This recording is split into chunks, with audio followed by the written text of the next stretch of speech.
सतगुरुदेव की जय।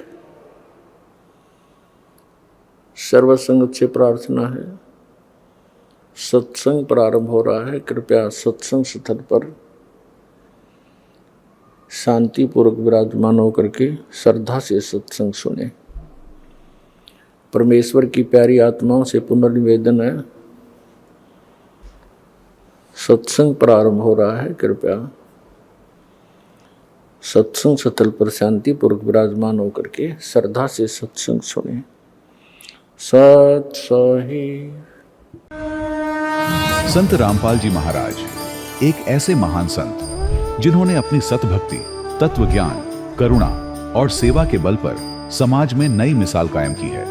संत रामपाल जी महाराज की अगुवाई में उनके सभी सतलोक आश्रमों से समाज कल्याण के अद्भुत कार्यों ने समाज को सुनहरे भविष्य की एक नई उम्मीद दिखाई है।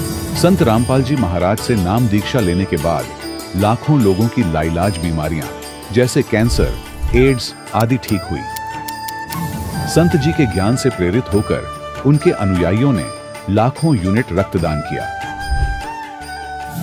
संत जी ने लाखों बहन बेटियों का दहेज मुक्त विवाह करवाया।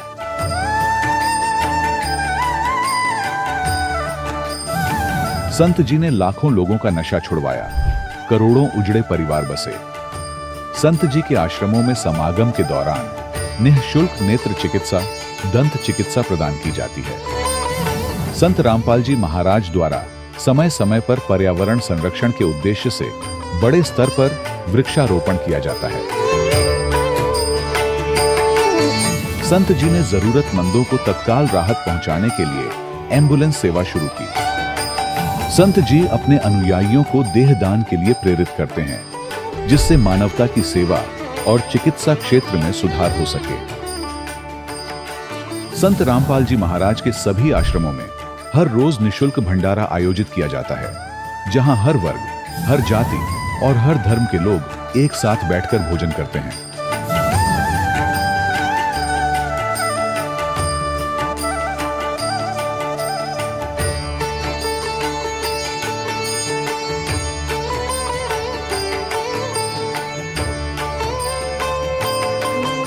संत रामपाल जी महाराज की अन्नपूर्णा मुहिम ने गरीब और बेसहारा लोगों के जीवन में एक नई ऊर्जा और उम्मीद को जन्म दिया है। घर घर खाद्य सामग्री और जरूरी मदद पहुंचाकर संत रामपाल जी महाराज ने लोगों को दुख और मजबूरी से लड़ने की ताकत प्रदान की है।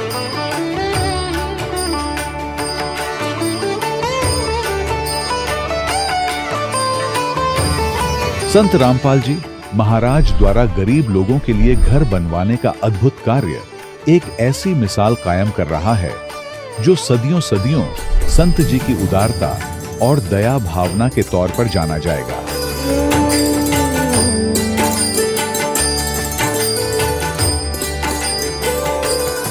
संत रामपाल जी महाराज के आश्रम में हजारों बुजुर्गों को सम्मान और प्यार के साथ जीवन जीने का अवसर मिलता है।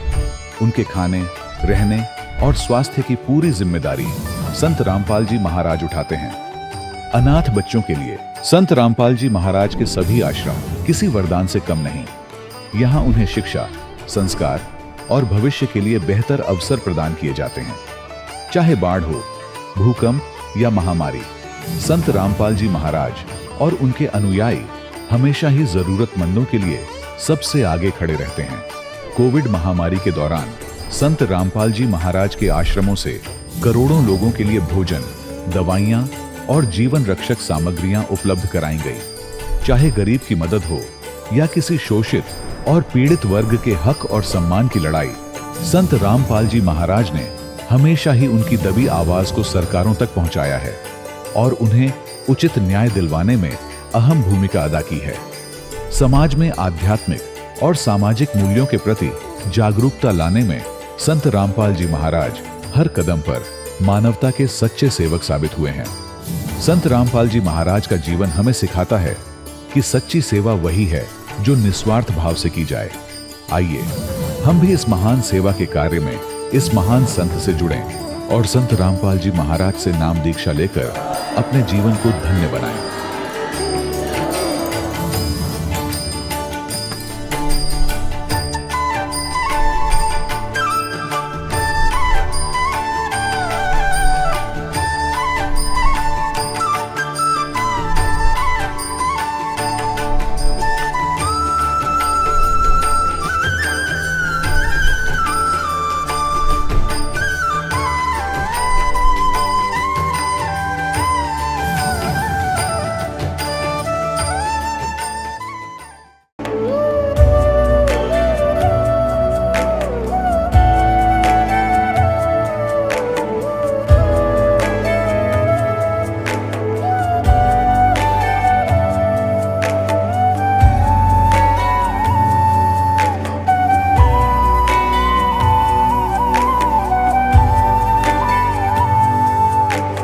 जब लग गुरु मिले न सांचा, तब लग गुरु करो 10 पांचा।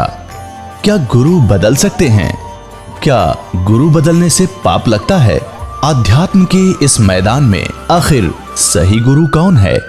गीता जी में वर्णित तत्वदर्शी संत कौन है? इन सभी प्रश्नों के उत्तर जानने के लिए अवश्य सुनिए जगत गुरु तत्वदर्शी संत रामपाल जी महाराज के मंगल प्रवचन। आपने कभी सोचा है दुनिया के 3 सबसे बड़े धर्म यहूदी, ईसाई और इस्लाम, इनकी जड़ें आखिर कहां से जुड़ी हैं? इन तीनों धर्मों के अनुयायी सदियों से आपस में लड़ते आ रहे हैं। हर कोई अपने भगवान को दूसरे से बड़ा बताता है, मगर क्या कभी किसी ने ये जानने की कोशिश की कि इन तीनों धर्मों को बनाने वाला परमेश्वर कहीं एक ही तो नहीं? अगर परमेश्वर एक है तो फिर उसके नाम पर इतना बंटवारा क्यों, इतनी नफरत, इतना खून खराबा क्यों? आज हम आपको ले चलेंगे इतिहास की उस गहराई में जहां से ये तीनों धर्म निकले। एक ही पिता की 2 संतानों से शुरू हुई ये कहानी आपको हैरान कर देगी। तैयार हो जाइए, क्योंकि आज परत दर परत खुलने वाला है वो सत्य जो पवित्र बाइबल, पवित्र कुरान और वेद गीता तीनों में एक जैसा दर्ज है। जब अल्लाह एक है तो धर्म कैसे बने अनेक? अब आप सोच रहे होंगे कि जब परमेश्वर ने हमें ये पवित्र किताबें दी हैं तो इतने अलग अलग धर्म क्यों बनाए? सबकी धार्मिक क्रियाएं अलग अलग, सबके धार्मिक स्थान अलग अलग। जब परमेश्वर एक है तो धर्म के नाम पर इतना बंटवारा क्यों? दोस्तों, इस सवाल का जवाब जानने से पहले हम जानेंगे कि एक ही पिता के 2 पुत्रों से शुरू हुए इन तीनों धर्मों का इतिहास, ताकि सारी कहानी आसानी से समझ में आ जाए। क्योंकि जब तक हम इतिहास को नहीं जानेंगे तो अपने आप को कैसे पहचानेंगे? जनाब, तीनों धर्मों का इतिहास एक दूसरे से इस कदर जुड़ा है कि इसे अलग करके देखना नामुमकिन है। यहूदी, ईसाई और इस्लाम धर्म में पैगंबर आदम को प्रथम पुरुष और सबका पिता माना जाता है। वैसे बाबा आदम और हव्वा से भी पहले सृष्टि थी, लेकिन बाइबल के अनुसार जिस सृष्टि उत्पत्ति पर तीनों धर्म यकीन करते हैं, पहले हम उसको ही जान लेते हैं। प्रूफ, उत्पत्ति ग्रंथ पृष्ठ नंबर 2 पर अध्याय 1 पद 20 से अध्याय 2 पद 5 पर। आदि में परमेश्वर ने आकाश और पृथ्वी की सृष्टि की। 6वां दिन प्राणी और मनुष्य, अन्य प्राणियों की रचना की। पद 26। फिर परमेश्वर ने कहा, हम मनुष्य को अपने स्वरूप के अनुसार अपनी समानता में बनाएं, जो सर्व प्राणियों को काबू रखेगा। पद 27। तब परमेश्वर ने मनुष्य को अपने स्वरूप के अनुसार उत्पन्न किया। अपने ही स्वरूप के अनुसार परमेश्वर ने उसको उत्पन्न किया, नर और नारी करके मनुष्य की सृष्टि की। पद 29। फिर परमेश्वर ने उनसे कहा, सुनो, जितने बीज वाले छोटे छोटे पेड़ सारी पृथ्वी के ऊपर हैं, और जितने वृक्षों में बीज वाले फल होते हैं, वे सब मैंने तुम्हें दिए, वे तुम्हारे भोजन के लिए हैं। पद 30। और जितने पृथ्वी के पशु और आकाश के पक्षी और पृथ्वी पर रेंगने वाले जंतु हैं, जिनमें जीवन का प्राण है, उन सब के खाने के लिए मैंने सब हरे हरे छोटे पेड़ दिए हैं। और वैसा ही हो गया। 7वां दिन विश्राम का दिन। परमेश्वर ने 6 दिन में सर्व सृष्टि की उत्पत्ति की तथा 7वें दिन विश्राम किया। दोस्तों, अब आपको हम दोनों किताबें, पवित्र बाइबल और पवित्र कुरान से कंपेयर करके दिखाते हैं, जिससे आपको समझने में और अधिक आसानी होगी। बाइबल उत्पत्ति अध्याय 2 पद 1। यो आकाश और पृथ्वी उनकी सारी सेना का बनाना समाप्त हो गया। फिर उसने अपनी सृष्टि की रचना के अपने सारे काम से विश्राम लिया। पवित्र कुरान शरीफ सूरत फुरकानी 25 आयत 52 से 59। जिसने सारे आसमान व जमीन और जो कुछ उन दोनों में है 6 दिन में पैदा किया, फिर 7वें दिन तख्त पर जा बैठा। वह बड़ा मेहरबान कबीर है। उसके विषय में जानकारी किसी बाखबर से पूछो। अब हम इस ग्राफ से समझते हैं तीनों धर्मों का इतिहास। यहूदी, ईसाई और इस्लाम धर्म में बाबा आदम को प्रथम पुरुष और सभी मनुष्यों का पिता माना गया है। उत्पत्ति 1 पद 26 से 2 पद 17। आदम और हव्वा के 2 पुत्र थे। पहले का नाम कायन, दूसरे का नाम हाबिल था। कायन ने हाबिल का कत्ल कर दिया, यानी मार दिया। उत्पत्ति अध्याय 4 पद 8। फिर प्रॉफिट आदम और हव्वा जी को एक और पुत्र हुआ, जिसका नाम सेत रखा। सेत का पुत्र एनोस हुआ। यहां से भक्ति मार्ग चला। इसी वंश प्रणाली में प्रॉफिट नूह हुए। इसी वंश प्रणाली में प्रॉफिट अब्राहम का जन्म हुआ। इस्लाम में इन्हें इब्राहिम भी कहा जाता है। प्रॉफिट अब्राहम को यहूदी, ईसाई और इस्लाम तीनों धर्मों का पिता माना जाता है, क्योंकि प्रॉफिट अब्राहम के 2 पुत्रों से इन तीनों धर्मों का उदय हुआ। अब्राहम को यहोवा परमेश्वर ने दर्शन देकर कहा, मैं सर्वशक्तिमान ईश्वर हूं, मेरी उपस्थिति में चल, मैं तेरे साथ वचन बांधूंगा और तेरे वंश को अत्यंत बढ़ाऊंगा। देख, मेरा वचन तेरे साथ बंधा रहेगा, इसलिए तू जातियों के समूह का मूल पिता हो जाएगा। इसीलिए अब तेरा नाम अब्राम न रहेगा, परंतु तेरा नाम अब्राहम होगा, क्योंकि मैंने तुझे जातियों के समूह का मूल पिता ठहरा दिया है। यहोवा परमेश्वर कह रहा है कि मैं तेरी और तेरे बाद तेरे वंश का भी परमेश्वर रहूंगा। यानी प्रॉफिट अब्राहम के वंशज हैं यहूदी, ईसाई और मुसलमान।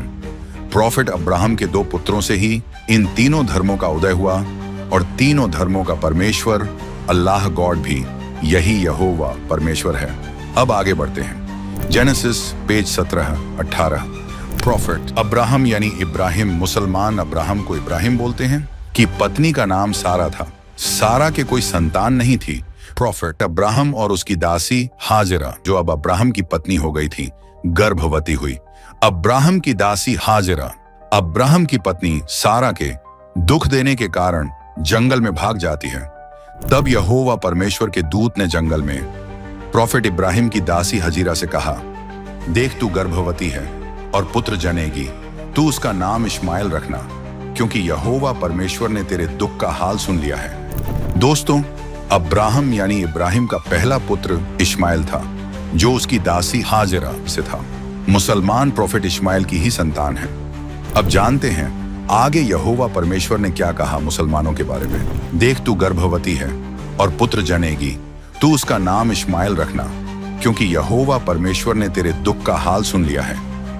और वह मनुष्य बनैले गधे के समान होगा, उसका हाथ सबके विरुद्ध उठेगा और सबके हाथ उसके विरुद्ध उठेंगे, और वह अपने सब भाई बंधुओं के मध्य में बसा रहेगा। दासी हाजिरा को अब्राहम के द्वारा एक पुत्र हुआ और अब्राहम ने उसका नाम इश्माएल रखा। इश्माएल के ही वंशज आगे चलकर मुसलमान कहलाए। दोस्तों, सोचने वाली बात है कि यहोवा परमेश्वर ने अब्राहम को पुत्र दिया और साथ में उस पुत्र को श्राप भी दे दिया कि वह मनुष्य बनैले गधे के समान होगा, उसका हाथ सबके विरुद्ध उठेगा और सबके हाथ उसके विरुद्ध उठेंगे। और इश्माएल की ही वंश प्रणाली से ही मुसलमान उत्पन्न हुए। यहोवा परमेश्वर ने यही से ही मुसलमान और दूसरे धर्मों में आपस में लड़ाई की नींव रख दी। और जब आप आगे की कहानी प्रमाण सहित जानेंगे, तब आपके होश फाख्ता हो जाएंगे। तब यहोवा परमेश्वर ने कहा कि तेरी पत्नी सारा से तुझे एक पुत्र उत्पन्न होगा और तू उसका नाम इसहाक रखना। उत्पत्ति 17 पद 3 से पद 25। इश्माएल के विषय में भी मैंने तेरी सुनी है, मैं उसको आशीष दूंगा और मैं उससे एक बड़ी जाति बनाऊंगा। उत्पत्ति 17 पद 3 से 25। परंतु मैं अपना वचन इसहाक के साथ ही बांधूंगा। उत्पत्ति 17 पद 3 से 25। प्रॉफिट अब्राहम की पत्नी और दासी में लड़ाई होने लगी। परमेश्वर ने कहा कि अपनी दासी हजीरा और उसके पुत्र इश्माएल को घर से निकाल दे। यहोवा परमेश्वर कह रहा है, क्योंकि तेरा वंश कहलाएगा वह इसहाक से ही चलेगा। दासी के पुत्र इश्माएल से भी मैं एक जाति उत्पन्न करूंगा, इसलिए वह तेरे वंश है। परमेश्वर के कहने पर अब्राहम ने सवेरे उठकर रोटी और पानी से भरी चमड़े की थैली भी हजीरा को दी और उसके कंधे पर रखी और उसके लड़के को भी। उसे देकर उसको विदा किया। वह चली गई और बेशर्बा के जंगलों में भटकने लगी।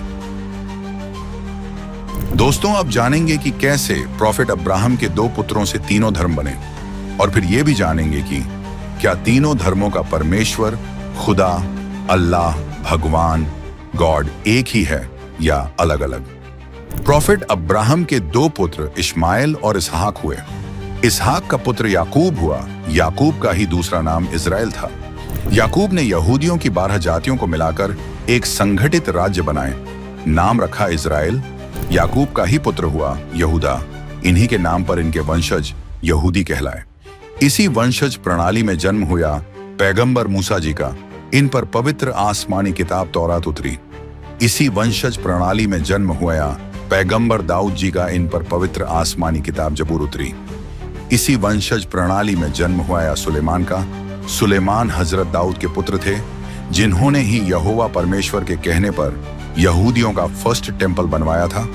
इसी वंशज प्रणाली में जन्म हुआ पैगंबर ईसा मसीह जी का। इन पर पवित्र आसमानी किताब इंजील उतरी। इन्हीं से ही ईसाई धर्म बना। पैगंबर अब्राहम और उनकी दासी हाजरा से हुए पुत्र इश्माइल की वंश प्रणाली में जन्म हुआ पैगंबर मोहम्मद जी का। इन्हीं से इस्लाम धर्म बना। प्रॉफेट मोहम्मद जी का जन्म ईसा मसीह जी के 600 वर्ष बाद हुआ। पैगंबर मोहम्मद जी पर पवित्र आसमानी किताब कुरान नाजिल हुई, यानी उतरी। संत रामपाल जी महाराज के बताए ज्ञान से अभी तक हमने ये समझा कि पैगंबर अब्राहम के 2 पुत्रों से ये तीनों धर्म यहोवा परमेश्वर ने बनाए तथा पैगंबरों को पवित्र आसमानी किताबें नाजिल की। तो दोस्तों, अब तक आपने देखा कि किस तरह पैगंबर अब्राहम के 2 पुत्रों इस्माइल और इसहाक की वंश परंपरा से यहूदी, ईसाई और इस्लाम ये तीनों धर्म अस्तित्व में आए। तीनों धर्मों को जन्म देने वाला वो यहोवा परमेश्वर ही था, जिसने अपने अपने पैगंबरों पर पवित्र आसमानी किताबें उतारी। लेकिन अब सवाल ये उठता है, क्या यहूदी धर्म का यहोवा, ईसाई धर्म का गॉड और इस्लाम धर्म का अल्लाह, ये तीनों नाम 3 अलग अलग परमेश्वरों के हैं, या ये एक ही परमेश्वर को पुकारने के अलग अलग तरीके हैं? आइए अब हम पवित्र बाइबल और पवित्र कुरान के प्रमाणों से खुद जांचते हैं इस सवाल का जवाब। यहूदी, ईसाई और इस्लाम धर्मों का परमेश्वर एक ही है, जिसने ये तीनों धर्म बनाए, या अलग अलग और इतने धर्म बनाकर लोगों को आपस में बांटने के पीछे क्या कारण था, जिसकी वजह से आज तक मजहबों में आपस में लड़ाइयां हो रही हैं? यहूदी धर्म में पवित्र बाइबल के अनुसार परमेश्वर का नाम यहोवा परमेश्वर है, जिसने प्रॉफेट अब्राहम से वचन किया था कि तेरे वंश को इतना बढ़ाऊंगा, उनकी संख्या आकाश में तारों के समान होगी, तेरे दोनों पुत्रों से बड़ी जातियां बनाऊंगा। प्रॉफेट अब्राहम के पुत्र इसहाक से यहूदी धर्म बना तथा यहूदी धर्म की पवित्र आसमानी पुस्तक तौरेत तथा जबूर हैं, तथा तौरेत और जबूर पुस्तकों को बाइबल में पुराने नियम नाम से समावेश जिल्द करके पवित्र बाइबल नाम दिया गया है। ईसाई धर्म की स्थापना यहोवा परमेश्वर ने प्रॉफेट अब्राहम को दिए वचन के अनुसार हुई। ईसाई धर्म में ईसा मसीह को परमेश्वर का पुत्र यानी परमेश्वर का सबसे करीबी शख्स माना गया है। प्रॉफेट ईसा जी का जन्म प्रॉफेट अब्राहम के पुत्र इसहाक की वंश प्रणाली से ही हुआ। यहोवा परमेश्वर के वचन अनुसार ईसा मसीह जी से ही ईसाई धर्म बना तथा ईसाई धर्म की आसमानी किताब पवित्र इंजील है, जो ईसा मसीह पर उतरी। यहूदी धर्म की पवित्र आसमानी किताबें तौरेत, जबूर हैं और ईसाई धर्म की पवित्र आसमानी किताब इंजील है। तौरेत, जबूर और इंजील को इकट्ठा जिल्द करके बाइबल नाम दे दिया गया, क्योंकि परमेश्वर ने जगत से ऐसा प्रेम रखा कि उसने अपना इकलौता पुत्र दे दिया। यूहन्ना अध्याय 3 पद 16। यीशु ने उत्तर दिया, मेरा उपदेश मेरा नहीं परंतु मेरे भेजने वाले का है। यूहन्ना अध्याय 7 पद 16। यीशु कह रहे हैं कि मैं परमेश्वर की ओर से आया हूं, मैं अपने आप से नहीं आया परंतु उसी ने मुझे भेजा है। यूहन्ना अध्याय 7 पद 28 से 29। यीशु ने यहूदियों से कहा कि जो तुम्हारा परमेश्वर है वही मेरा पिता है। यूहन्ना अध्याय 8 पद 54।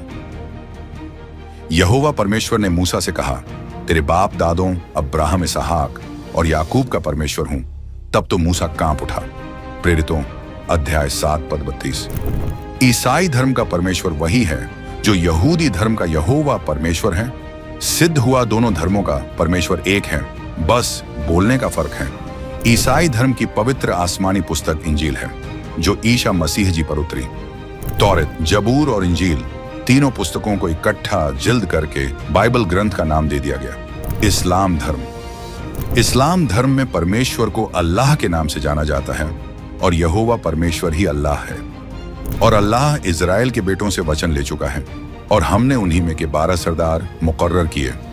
और अल्लाह ने बनी इजराइल यानी यहूदी से यह भी कहा कि मैं तुम्हारे साथ हूं।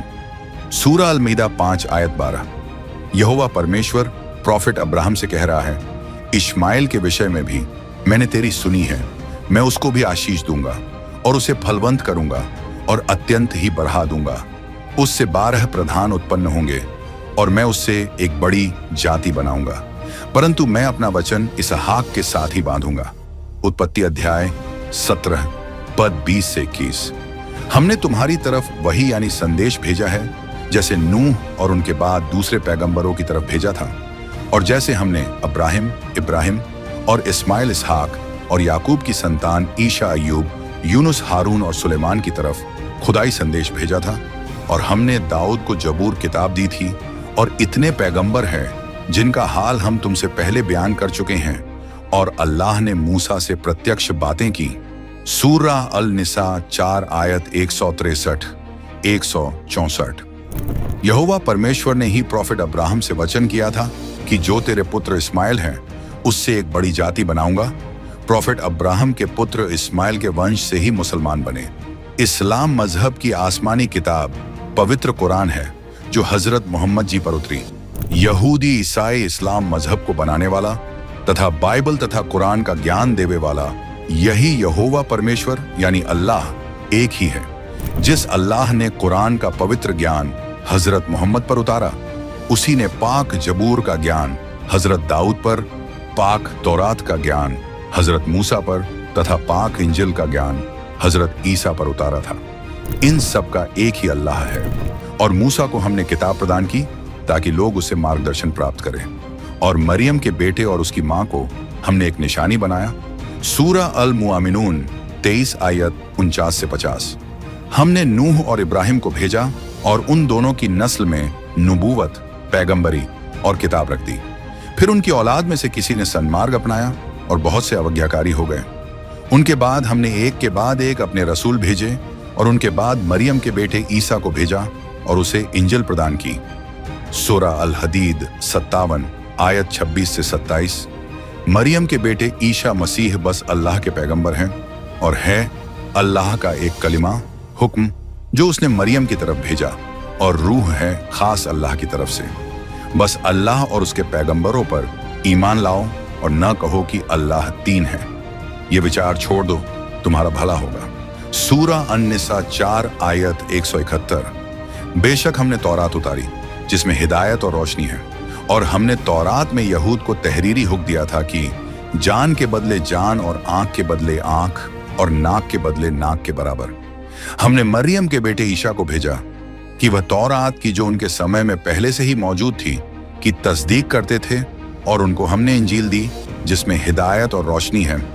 तौरात जो उसके पहले से मौजूद थी उसकी तस्दीक यानी पुष्टि करती है और खुद भी परहेजगारों को राह दिखाने वाली और सीख देने वाली है। और इंजील वालों को चाहिए जो अल्लाह ने हुक्म उतारे उसी के मुताबिक हुक्म दिया करे, और जो अल्लाह के उतारे इंजील के मुताबिक हुक्म न दे, यही लोग बेहुक्म यानी अवज्ञाकारी हैं। और ऐ पैगंबर, तुम्हारी तरफ भी सच्ची किताब उतारी की जो किताबें इसके पहले से मौजूद हैं उनका समर्थन करती और उनकी मूल शिक्षाओं को अपने में शामिल रखकर हिफाजत करती हैं। सूरा अल माइदा 5 आयत 44 से 49। जनाब, आपने पवित्र आसमानी किताबों से अपनी आंखों से देख ही लिया कि यहूदी, ईसाई और इस्लाम धर्म का परमेश्वर एक ही है, बस अपनी अपनी क्षेत्रीय भाषाओं में बोलने का फर्क है। अब आपको इसी को और सरलता से उदाहरण देकर समझाते हैं। जैसे पानी के पर्यायवाची शब्द है जल, पानी, नीर, वाटर। चीज एक है पर उसके नाम अलग अलग है। ऐसे ही परमेश्वर को जानो। हिंदू, यहूदी, ईसाई और इस्लाम धर्म को बनाने वाला था, पवित्र आसमानी किताबों का ज्ञान देने वाला, सबका परमेश्वर यही यहोवा परमेश्वर है, बस अपनी अपनी क्षेत्रीय भाषा में बोलने का फर्क है। इसी प्रकार यहूदी अपनी भाषा में इसे यहोवा परमेश्वर कह देते हैं, ईसाई इसे परमेश्वर कहते हैं, और मुसलमान अपनी भाषा में इसे अल्लाह कहते हैं, हिंदू इसे भगवान कहते हैं। बस गॉड को अपनी क्षेत्रीय भाषा के हिसाब से पुकारने के नाम अलग अलग हैं। जनाब, अब हमने ये तो जान लिया कि इन सभी धर्मों का बनाने वाला परमेश्वर एक ही है, तो परमेश्वर ने अलग अलग धर्म क्यों बनाए, क्यों अलग अलग जातियां बनाई? जब परमेश्वर एक है तो क्यों सबके गॉड को मानने के तरीके अलग अलग हैं, क्यों सबके पूजा के स्थान अलग अलग है? जिस कारण से जब से ये धर्म बने हैं तब से लेकर आज तक धर्म के नाम पर सिर्फ कत्लेआम, आपस में लड़ाइयां ही देखने को मिल रही हैं। आपस में धर्म के नाम पर बंटने के कारण हम एक दूसरे के परमेश्वर को एक दूसरे से बड़ा बताते हैं। कबीर, कोई कहे हमारा राम बड़ा है, कोई कहे खुदाई रे, कोई कहे ईसा मसीह बड़ा है, ये बांटा रहे लगाई रे। जब हम माँ के गर्भ में होते हैं तब हमें नहीं पता होता कि हम किस धर्म के हैं। हम हिंदू हैं यहूदी है, ईसाई है या मुसलमान है, परमेश्वर ने सभी धर्मों के लोगों के शरीर की रचना एक जैसी की है। फिर यह अंतर कहां से आ गया? आखिर परमेश्वर का हमको अलग अलग रंग भेद, जातियों में, धर्मों में बांटने के पीछे क्या मकसद था? ऐसा कौन है जो हमें धर्म और परमेश्वर के नाम पर लड़ा रहा है? क्योंकि सबसे बड़ा सवाल आज तक की परिस्थितियों को देखें तो यही है, पवित्र आसमानी किताबों में दो तरह का ज्ञान कैसे लिखा है? बार बार पवित्र आसमानी किताबों का ज्ञान देने वाला यहोवा परमेश्वर कह रहा है कि कोई और पूर्ण परमेश्वर है जिसने इस सृष्टि को बनाया और उसका ज्ञान उसके ही भेजे। प्रॉफिट यानी संदेशवाहक, बाखबर यानी तत्वदर्शी संत से पूछो। हर मजहब की पवित्र आसमानी किताबों में दो बातें जो सभी पवित्र आसमानी किताबों में एकदम साफ और एक जैसी लिखी है, वो चाहे पवित्र बाइबल हो, कुरान हो या वेद गीता जी हो, सभी में पवित्र आसमानी किताबों का ज्ञान देने वाले ने किसी दूसरे सबसे बड़े परमेश्वर की तरफ इशारा किया है कि इस सारी कायनात को किसी और परमेश्वर ने बनाया। उसका ज्ञान पवित्र बाइबल में सत्य का आत्मा, कुरान में बाखबर और गीता जी में तत्वदर्शी संत से पूछो। इन दो बातों का संकेत सभी धर्म के पवित्र ग्रंथों में किया गया है। तो आइए जानते हैं कि पवित्र आसमानी किताबों में ये दो परमेश्वर कौन हैं और वो संपूर्ण ज्ञान जानने के लिए किसकी तरफ संकेत कर रहा है। तो दोस्तों, अब तक प्रमाणों से ये पूरी तरह सिद्ध हो चुका है, यहूदी, ईसाई और इस्लाम तीनों धर्मों का परमेश्वर एक ही है। बस अपनी अपनी क्षेत्रीय भाषा में उसे पुकारने के नाम अलग अलग हैं। मगर एक बात अब भी अनसुलझी रह जाती है। हर पवित्र आसमानी किताब में, चाहे बाइबल हो, कुरान हो या गीता जी, बार बार एक और बड़े पूर्ण परमेश्वर की ओर इशारा किया गया है। किसी ऐसे तत्वदर्शी संत, किसी ऐसे बाखबर की ओर जो इस पूरे रहस्य की सच्ची खबर रखता है। पर इससे पहले कि हम उस पूर्ण परमेश्वर की पहचान तक पहुंचें, एक और गहरा सवाल हमें समझना जरूरी है। क्या इंसान का जन्म सिर्फ एक ही बार होता है या ये जन्म मृत्यु का चक्र बार बार चलता है? हिंदू धर्म पुनर्जन्म को मानता है, जबकि ईसाई और मुस्लिम समाज की आम धारणा है कि जीवन सिर्फ एक बार मिलता है। लेकिन क्या खुद पवित्र कुरान और बाइबल इस धारणा से सहमत हैं? आइए अब जानते हैं पवित्र ग्रंथों में छुपा ये गहरा रहस्य। सनातनी शास्त्रों में अध्यात्म की वह संपूर्ण कड़ियां हमारे अस्तित्व से जुड़ी हैं, जैसे हमें किसने बनाया, हम कहां से आए, हम क्यों जन्मते मरते हैं। इस तरह का वास्तविक ज्ञान अन्य मतावलंबियों को, यानी कि अन्य धर्म के लोगों को नहीं है। उदाहरण के तौर पर सनातनी शास्त्र श्रीमद् भगवद गीता के अध्याय 4 श्लोक 5 में कहा गया है, हे अर्जुन, तेरे और मेरे अनेक जन्म हो चुके हैं, उन्हें मैं जानता हूं, तू नहीं जानता। इसी प्रकार अध्याय 10 श्लोक 2 में बताया गया है कि मेरी उत्पत्ति को देवता और ऋषि भी नहीं जानते, क्योंकि वे भी मुझसे ही उत्पन्न हुए हैं। और अध्याय 2 श्लोक 22 में समझाया गया है, जैसे मनुष्य पुराने वस्त्रों को त्याग कर नए वस्त्र धारण करता है, वैसे ही जीवात्मा पुराने शरीर को छोड़कर नया शरीर धारण करती है। जन्म और मृत्यु के जिस रहस्य ने सदियों से दुनिया को उलझाए रखा है, श्रीमद् भगवद गीता के ये कुछ श्लोक उस पर से पर्दा उठाते हैं। ये प्रमाणित करते हैं कि जीवन का यह चक्र अपने आप नहीं चल रहा, बल्कि यह एक पूर्व निर्धारित और सुव्यवस्थित तंत्र है जिसका संचालन किसी उच्च शक्ति के नियंत्रण में है। दूसरी ओर विश्व का सबसे बड़ा धर्म ईसाई धर्म माना जाता है। इसके बाद दूसरे नंबर पर इस्लाम धर्म का स्थान आता है। इन दोनों धर्मों के मानने वाले लोगों की, यानी कि ईसाई और मुसलमानों की, यह सामान्य धारणा है कि मनुष्य का जन्म इस धरती पर केवल एक बार होता है। उनकी मान्यता के अनुसार कयामत के दिन ही कर्मों का अंतिम न्याय होगा और उस समय अच्छे कर्म करने वाले स्वर्ग यानी जन्नत को प्राप्त होंगे, जबकि बुरे कर्म करने वाले नरक यानी दोजख में जाएंगे। किंतु दुर्भाग्य की बात यह है कि पवित्र कुरान इस धारणा के विपरीत एक गहरा संकेत देती है। पवित्र कुरान की सूरत अल अंबिया 21 आयत नंबर 104 में अल्लाह का स्पष्ट कथन है, जिस तरह हमने सृष्टि की रचना पहली बार की थी, उसी प्रकार हम उसे कयामत के बाद दोबारा उत्पन्न करेंगे। यह हमारा वायदा है और हम इसे पूरा करके रहेंगे। यह प्रमाण सिद्ध करता है कि सृष्टि का चक्र केवल एक बार के लिए नहीं है। इसके साथ ही सूरत अल अनाम 6 आयत 133 में भी संकेत मिलता है कि यदि अल्लाह चाहे तो तुम्हें हटाकर तुम्हारी जगह दूसरों को वैसे ही ले आए जैसे उसने तुम्हें दूसरों की संतान से पैदा किया है। ये आयतें स्पष्ट करती हैं कि परमात्मा इस सृष्टि को समाप्त करके पुनः उसी प्रकार उत्पन्न करा है जैसे उसने सर्वप्रथम रचा था। जैसे पवित्र बाइबल के उत्पत्ति ग्रंथ के पहले अध्याय में सृष्टि की रचना का अद्भुत विवरण मिलता है। उत्पत्ति 1:1-2 के अनुसार आदि में ईश्वर ने आकाश और पृथ्वी की रचना की। प्रारंभ में पृथ्वी बेडौल और सुनसान थी और गहरा अंधकार छाया हुआ था। उत्पत्ति 1:1-2। तब ईश्वर ने आज्ञा दी और उजाला हो गया। उन्होंने उजियाले को अंधकार से अलग किया और इस प्रकार दिन और रात बने। उत्पत्ति 1:3-5। इसके पश्चात ईश्वर ने क्रमानुसार आकाश और समुद्र बनाए। फिर पृथ्वी पर घास, बीज वाले पौधे और फलदार वृक्षों का सृजन किया। उत्पत्ति 1:11-13। फिर उन्होंने आकाश में उजाला करने वाले पिंडों, सूर्य, चंद्रमा और नक्षत्रों को बनाया। उत्पत्ति 1:14-19। इसके बाद जल के जीवों, आकाश के पक्षियों और भूमि के पशुओं की उत्पत्ति करने के बाद उत्पत्ति 1:20-25। अंत में ईश्वर ने अपने स्वरूप में मानव की रचना की। उत्पत्ति 1:26-27। यही नहीं, यूहन्ना 1:1-3 में भी इसकी पुष्टि होती है कि आदि में शब्द था, वह शब्द ईश्वर के साथ था और सब कुछ उसी शब्द के माध्यम से उत्पन्न हुआ। दर्शकों, पवित्र बाइबल के इन प्रमाणों से यह स्पष्ट हो जाता है कि उस परमेश्वर अल्लाह यानी गॉड ने सर्वप्रथम अपनी शब्द शक्ति के माध्यम से ही इस समस्त सृष्टि की रचना की थी। अर्थात प्रथम बार की प्रक्रिया से अल्लाह ने अवगत कराया, जो इसी बात को पवित्र कुरान में दोहरा रहा है कि जिस तरह हमने सृष्टि की रचना पहली बार की थी, उसी प्रकार हम उसे कयामत के बाद दोबारा उत्पन्न करेंगे। यह हमारा वायदा है और हम इसे पूरा करके रहेंगे।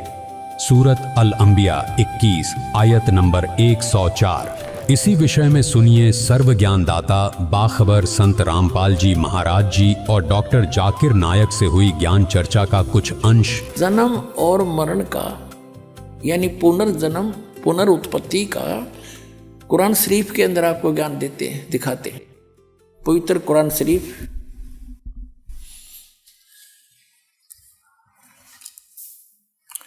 ये वही कुरान शरीफ है और ये देखिएगा शेरवानी संस्करण है, प्रकाशक लखनऊ किताबघर, मौसम बाग, सीतापुर रोड। इतने कुरान शरीफ सूरत अंबिया 21 नंबर 21 अंबिया की ये आयत यहाँ तक चल रही है। 103 समाप्त हुई और ये 104 यहाँ से शुरू होती है आयत। जिस दिन हम, ये कुरान शरीफ का ज्ञानदाता ये बोल रहा है, जिस दिन हम आसमान को इस तरह लपेटेंगे जैसे तुम्हार पुलिंदा में कागज लपेटते हैं, जिस तरह हमने पहले पैदा किया था, फिर हम उसे दोहराएंगे और वादा हमारे जिम्मे है, हमें जरूर करना है। फिर पढ़ लो एक बार अच्छी तरह कि जिस दिन हम आसमान को और इस तरह लपेटेंगे जैसे तुम्हार पुलिंदा में कागज लपेटते हैं, जिस तरह हमने पहले पैदा किया था, और फिर हम उसे दोहराएंगे। यह वादा हमारे जिम्मे है, हमें जरूर करना है। अपना तो ये बालकों के लेख हैं, इनको कोई समझ सकता है कि तो एक इस 21 ब्रह्मांड के मालिक के कोड वर्ड हैं, चाहे कुरान शरीफ है, चाहे श्रीमद् भगवद गीता, चाहे वेद है। और दिखाते हैं आपको, फिर क्लियर होगा कंसेप्ट। इसी कुरान शरीफ का ये है सूरत 67, ये यहाँ से प्रारंभ हुई। ये है कुरान शरीफ चल रही है, कुरान शरीफ, और सूरत मुल्क की 67, मुल्क की 67, सूरत मुल्क की 67 की आयत नंबर ये 2 है, एक यहाँ समाप्त हुई। ये कहते हैं शुरू अल्लाह के नाम से जो निहायत रहम वाला बेहद मेहरबान है। ये 1 नंबर है। उसकी बड़ी बरकत है उस जिसके हाथ में आलम की सारी दुनिया की बादशाही है और वह हर चीज पर शक्तिमान है, समर्थ है। जिसने मरना और जीना बनाया, वो कहते पुनर्जन्म नहीं, जिसने मरना और जीना बनाया ताकि तुमको जांचे कि तुम में कौन अच्छा काम करता है, और वह बड़ा बलवान और साथ साथ बड़ा ही अक्षमा करने वाला है। ये सूरत मुल्क की 67 की 2 नंबर आयत में स्पष्ट कर दिया, जिसने जीना और मरना बढ़ाया। जीना और मरना पुनर्जन्म। और जैसा कि आपने सूरत अंबिया 21 आयत नंबर 104 में देखा कि वो कह रहा कि मैंने जैसे पहले पैदा किया था दोबारा फिर करूंगा पैदा। दर्शकों, इन तमाम प्रमाणों से यह पूरी तरह सिद्ध हो गया है कि वह अल्लाह कादिर, सर्वशक्तिमान और समर्थ है। पवित्र कुरान की सूरत अल मुल्क 67 आयत नंबर 2 में यह स्पष्ट रूप से अंकित है। वही है जिसने मौत और जिंदगी, जन्म और मरण को पैदा किया ताकि तुम्हें आजमाए कि तुम में से कर्मों में कौन सबसे अच्छा है। अब आप स्वयं विचार कीजिए, जब यहाँ साफ साफ मौत और जिंदगी के निर्माण की बात है, तो फिर पुनर्जन्म के सत्य को क्यों नकारा जा रहा है? वास्तविकता ये है कि डॉक्टर जाकिर नायक जैसे चतुर वक्ता अपनी लफ्फाजी से इस मासूम और अनजान मुसलमान समाज को उलझाए बैठे हैं। चाहे ईसाई हों या मुसलमान, आज आम जनता अपने अपने धर्मगुरुओं के चक्रव्यूह में फंसी हुई है। ये तथाकथित धर्मगुरु न तो स्वयं ग्रंथों के गूढ़ रहस्यों को जानते हैं और न ही जनता को सच्चाई बताना चाहते हैं। वे सच्चाई को इसलिए छिपाते हैं ताकि उनका वर्चस्व बना रहे। लेकिन अब समय आ गया है कि आप इन धर्म के ठेकेदारों की बातों को छोड़कर स्वयं अपने पवित्र ग्रंथों के इस साक्षात प्रमाण को देखें, जिसे आज संत रामपाल जी महाराज ने पूरी दुनिया के सामने उजागर कर दिया है।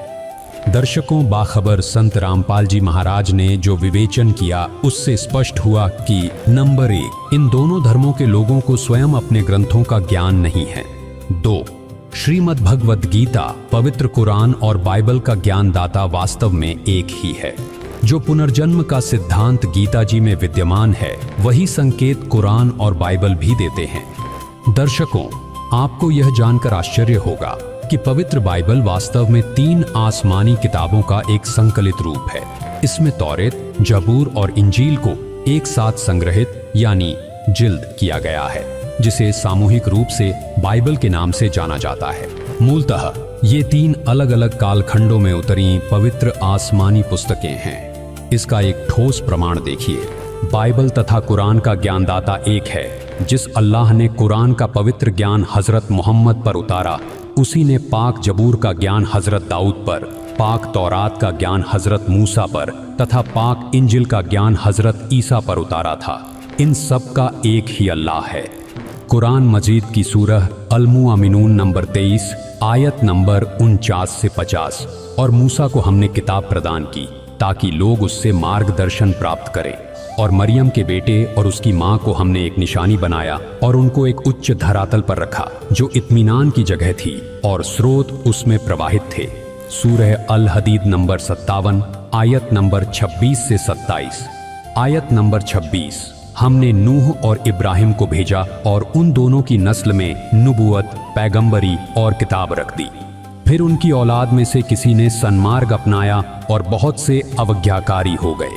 आयत नंबर 27, उनके बाद हमने एक के बाद एक अपने रसूल भेजे और उनके बाद मरियम के बेटे ईसा को भेजा और उसे इंजिल प्रदान की, और जिन लोगों ने उनका अनुसरण किया उनके दिलों में हमने तरस और दयालुता डाल दी, और रहबानियत, सन्यास की प्रथा उन्होंने खुद आविष्कृत की।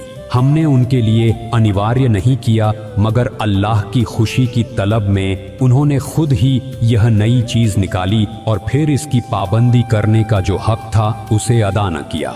उनमें से जो लोग ईमान लाए हुए थे उनका प्रतिफल हमने उनको प्रदान किया, मगर उनमें से ज्यादा लोग अवज्ञाकारी हैं। संन्यास यानी घर त्याग कर पहाड़ों व जंगलों में परमात्मा की तलाश में चले जाना, जैसे शेख फरीद, बाजीद आदि आदि। कुरान मजीद की सूरह अल बकराह 2 आयत नंबर 35 से 38 तक कुरान का ज्ञान देने वाला अल्लाह कह रहा है कि आयत नंबर 35, फिर हमने आदम से कहा तुम और तुम्हारी पत्नी दोनों जन्नत स्वर्ग में रहो और यहाँ जी भरकर जो चाहो खाओ, किंतु इस पेड़ के निकट न जाना, नहीं तो जालिमों में गिने जाओगे। आयत नंबर 36।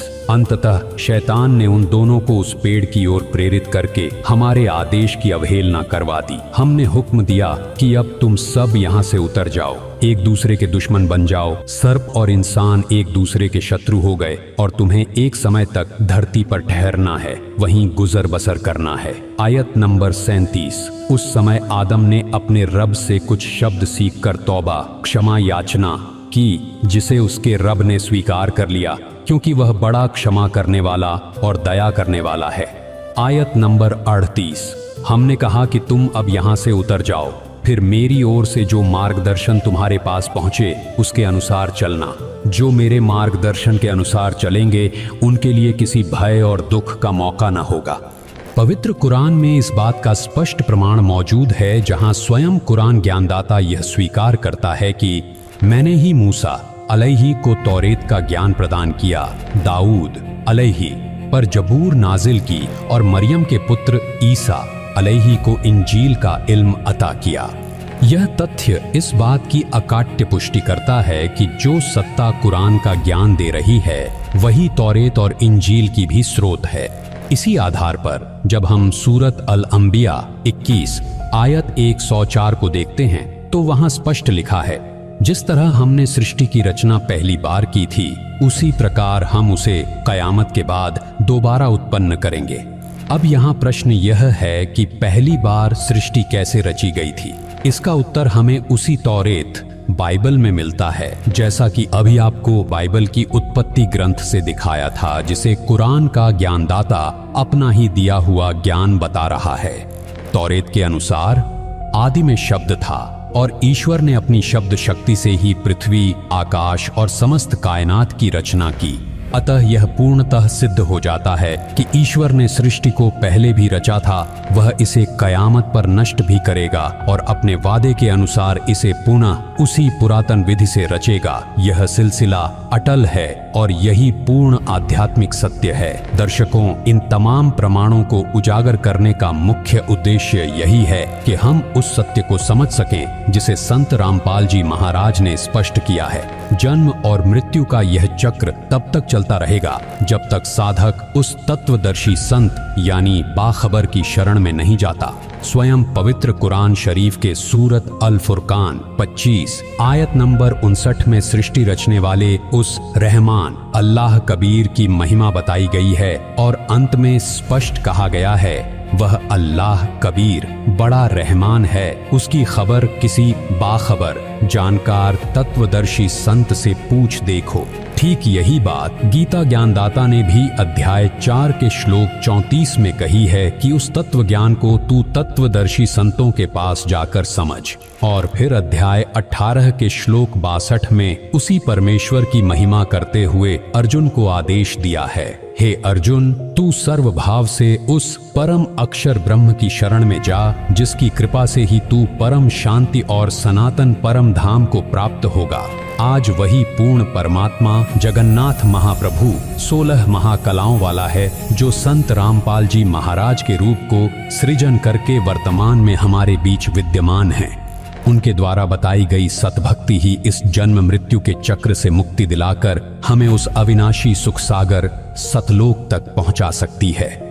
तो दोस्तों, अब तक हमने प्रमाणों सहित ये समझा कि पवित्र गीता, कुरान और बाइबल तीनों में पुनर्जन्म का संकेत मौजूद है। जन्म मृत्यु का ये चक्र कोई संयोग नहीं, बल्कि एक सुनियोजित तंत्र है जिसे कोई उच्च शक्ति नियंत्रित कर रही है। इन सभी बातों से ये भी सिद्ध होता है कि गीता ज्ञानदाता, कुरान का ज्ञानदाता, तौरेत, जबूर और इंजिल का ज्ञानदाता एक ही है। मगर सबसे हैरान करने वाली बात ये है, गीता ज्ञान देने वाला, कुरान का ज्ञान देने वाला, यहाँ तक कि बाइबल का यहोवा परमेश्वर भी बार बार खुद स्वीकार करता है कि वो उस सबसे बड़े पूर्ण परमेश्वर को नहीं जानता, और हर बार वो इशारा करता है किसी बाखबर, किसी तत्वदर्शी संत, किसी सत्य की आत्मा की तरफ। तो आखिर वो असली सर्वशक्तिमान परमेश्वर कौन है जिसकी तरफ ये सभी धर्म ग्रंथ इशारा कर रहे हैं? और उस परम सत्य को जानने वाला वो तत्वदर्शी संत, वो बाखबर आज हमारे बीच कौन है? आइए अब जानते हैं संत रामपाल जी महाराज के मुखारविंद से इस सबसे बड़े रहस्य का खुलासा।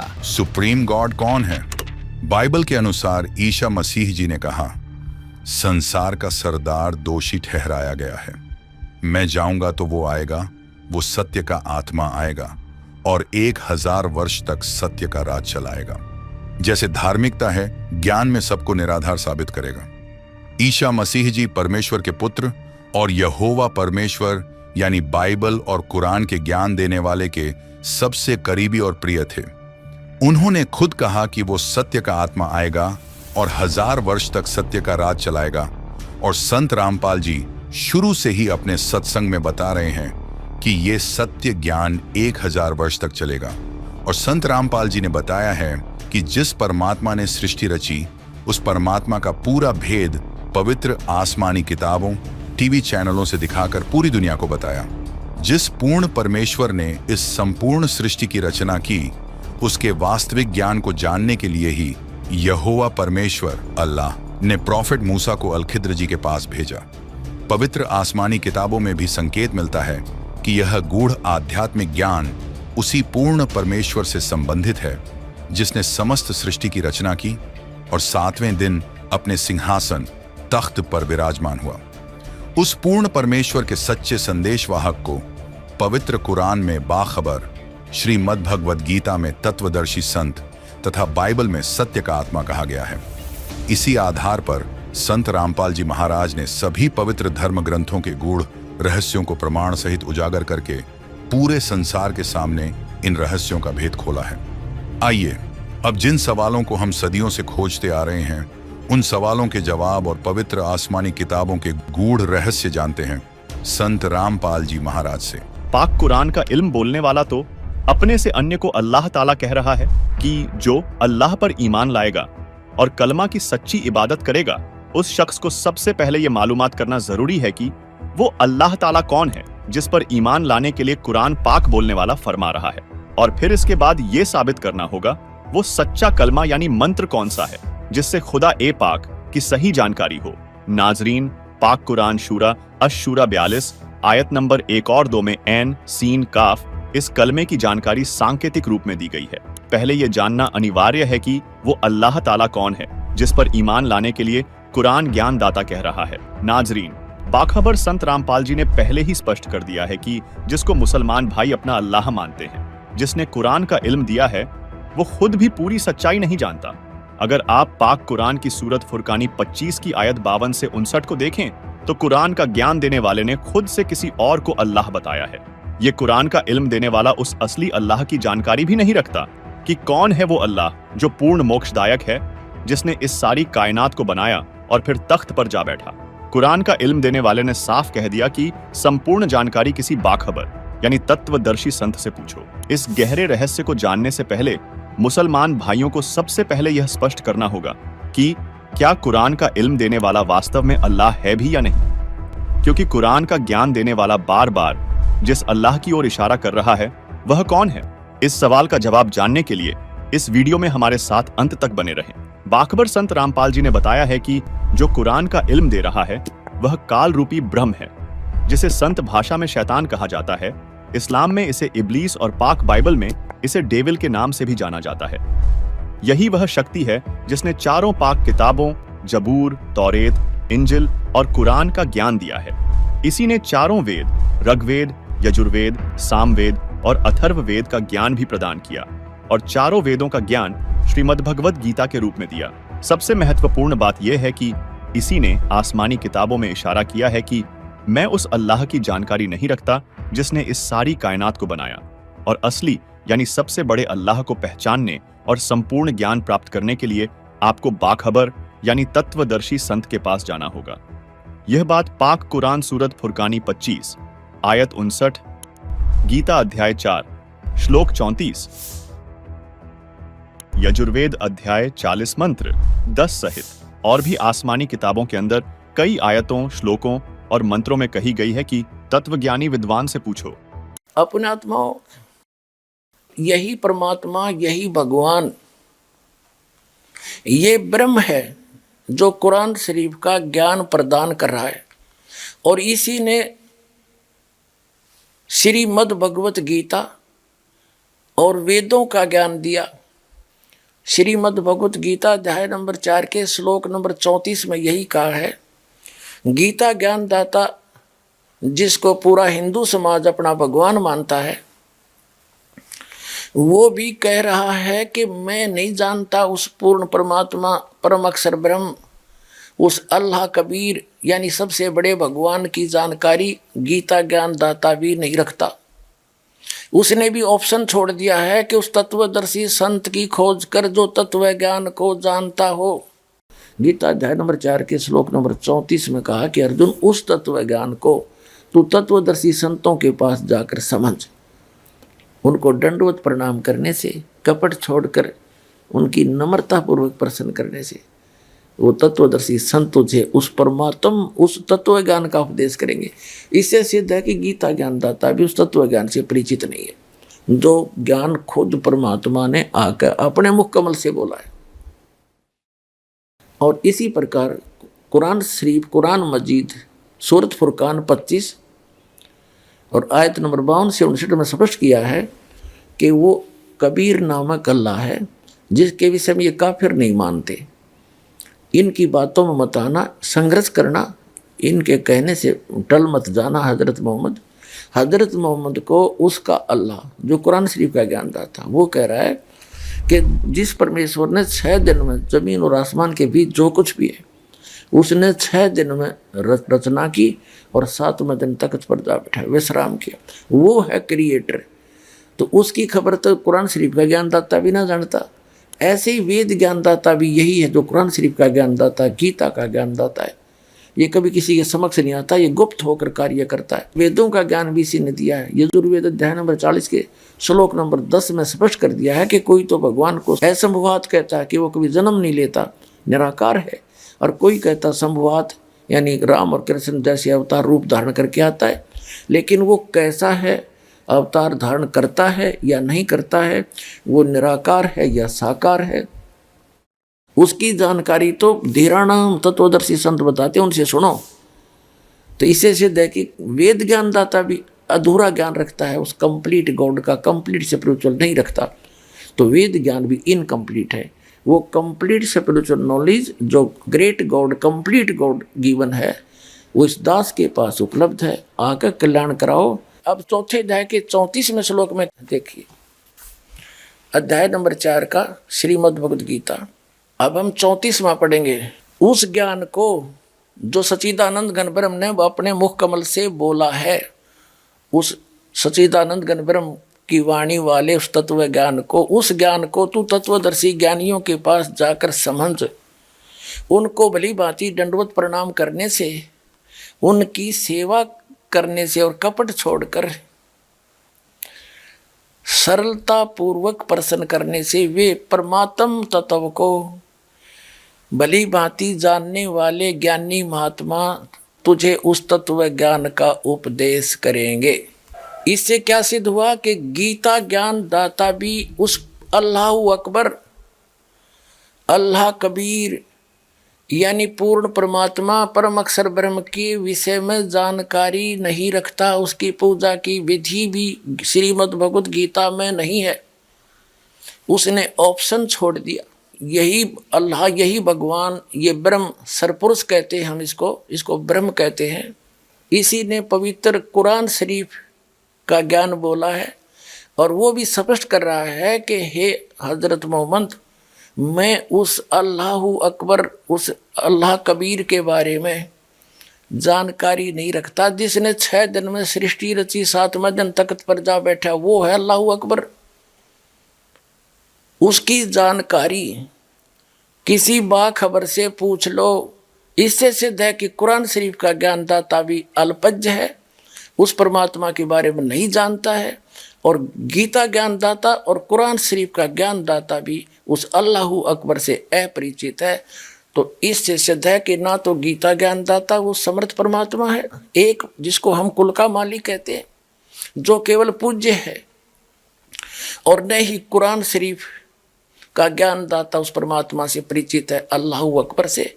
इससे सिद्ध है कि हिंदू धर्म और मुसलमान धर्म के श्रद्धालु उस समर्थ की पूजा नहीं कर रहे जिसकी करनी चाहिए, ये भी भ्रम के अंदर है। इति सिद्धम। अब ये प्रमाण करते हैं यजुर्वेद, देखिएगा यजुर्वेद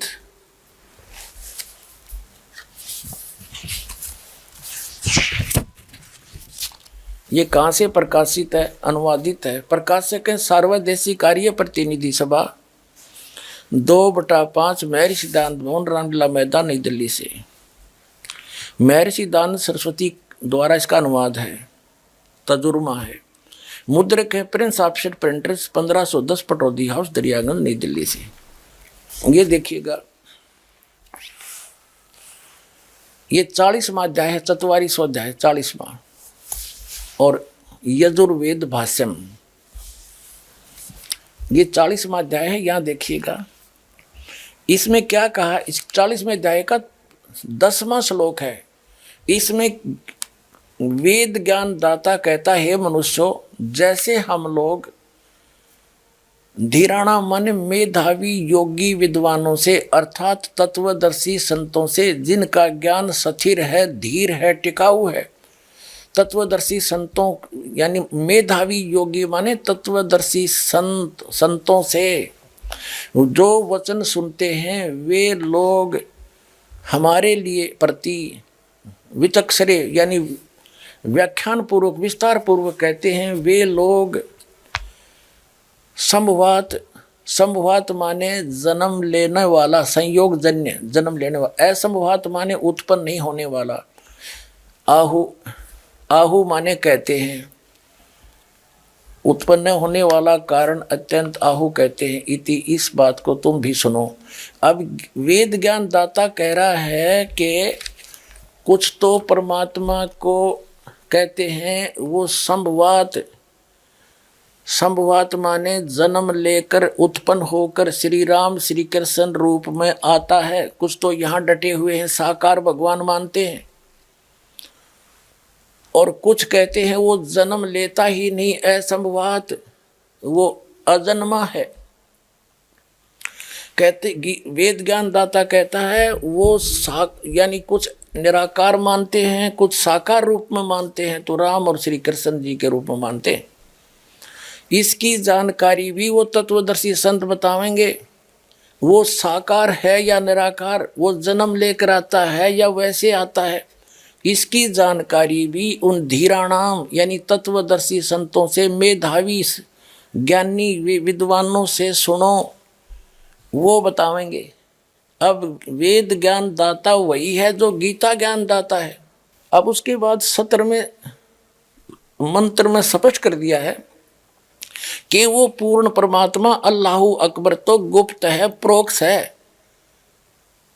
उसकी जानकारी ना वेद में है, ना गीता में है, ना कुरान के अंदर है।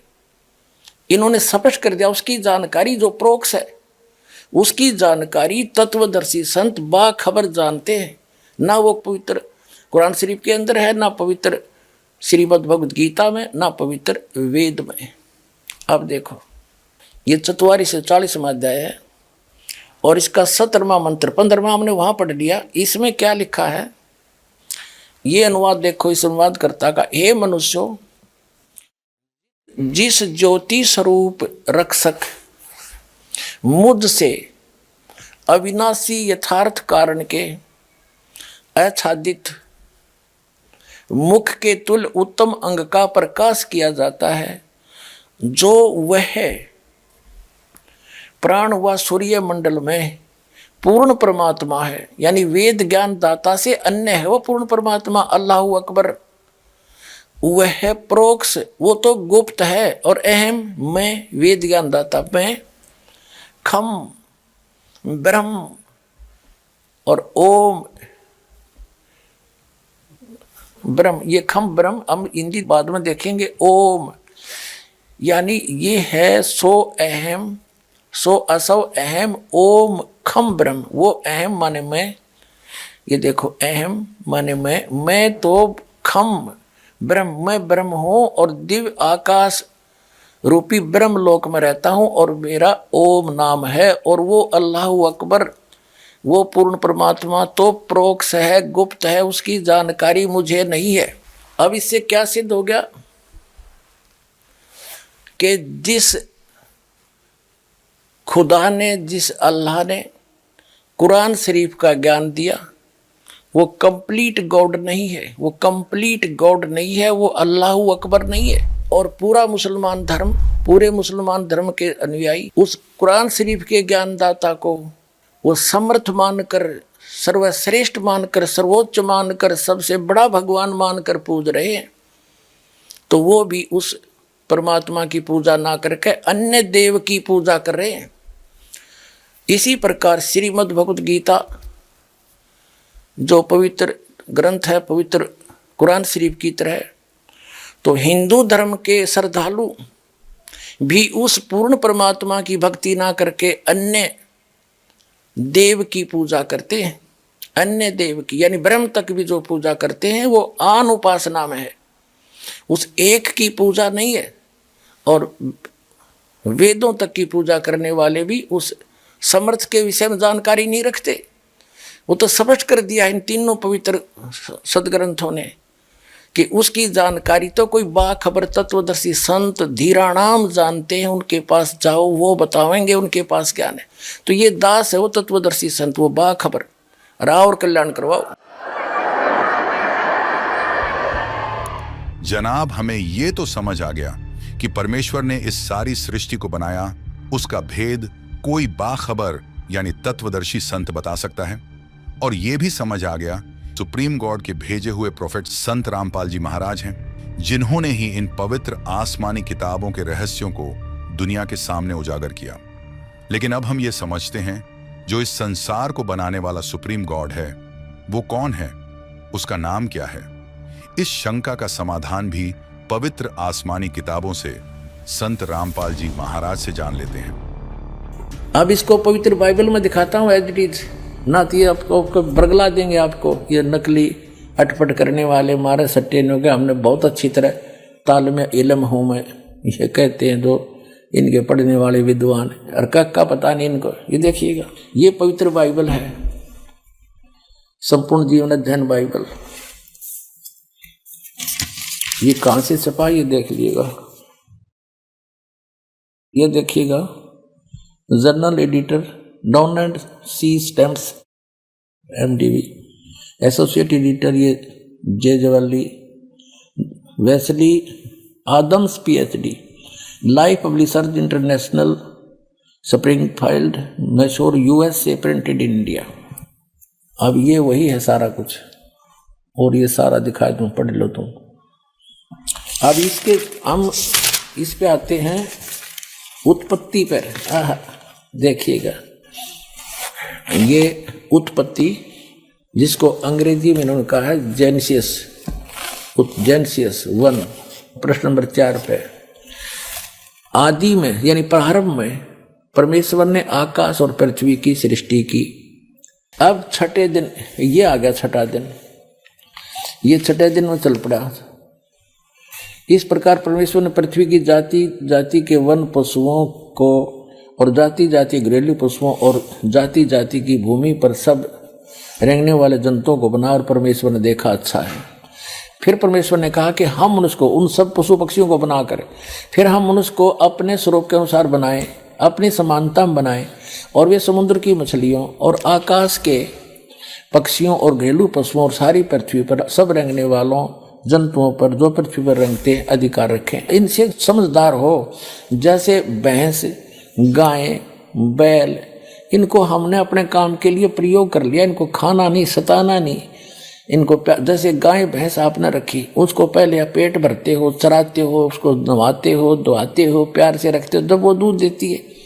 तो ऐसे कहा, खाने के लिए नहीं कहा उस मालिक ने। देखो आगे, तो परमेश्वर ने कहा मनुष्य को अपने स्वरूप के अनुसार बनाए, अपनी समानता बनाए। तो भगवान फिर कैसा हुआ, फिर परमेश्वर ने कहा हम उसको अपने स्वरूप के अनुसार बनाएं, अपनी समानता में बनाएं, और वो समुद्र की मछलियों और आकाश के पक्षियों और घरेलू पशुओं और सारी पृथ्वी पर रेंगने वाले जंतुओं पर जो पृथ्वी पर रेंगते अधिकार रखे। आगे देखो, तब परमेश्वर ने मनुष्य को अपने स्वरूप के अनुसार उत्पन्न किया, अपने ही स्वरूप के अनुसार परमेश्वर ने उसको उत्पन्न किया, नर और नारी करके उसने मनुष्यों की सृष्टि की।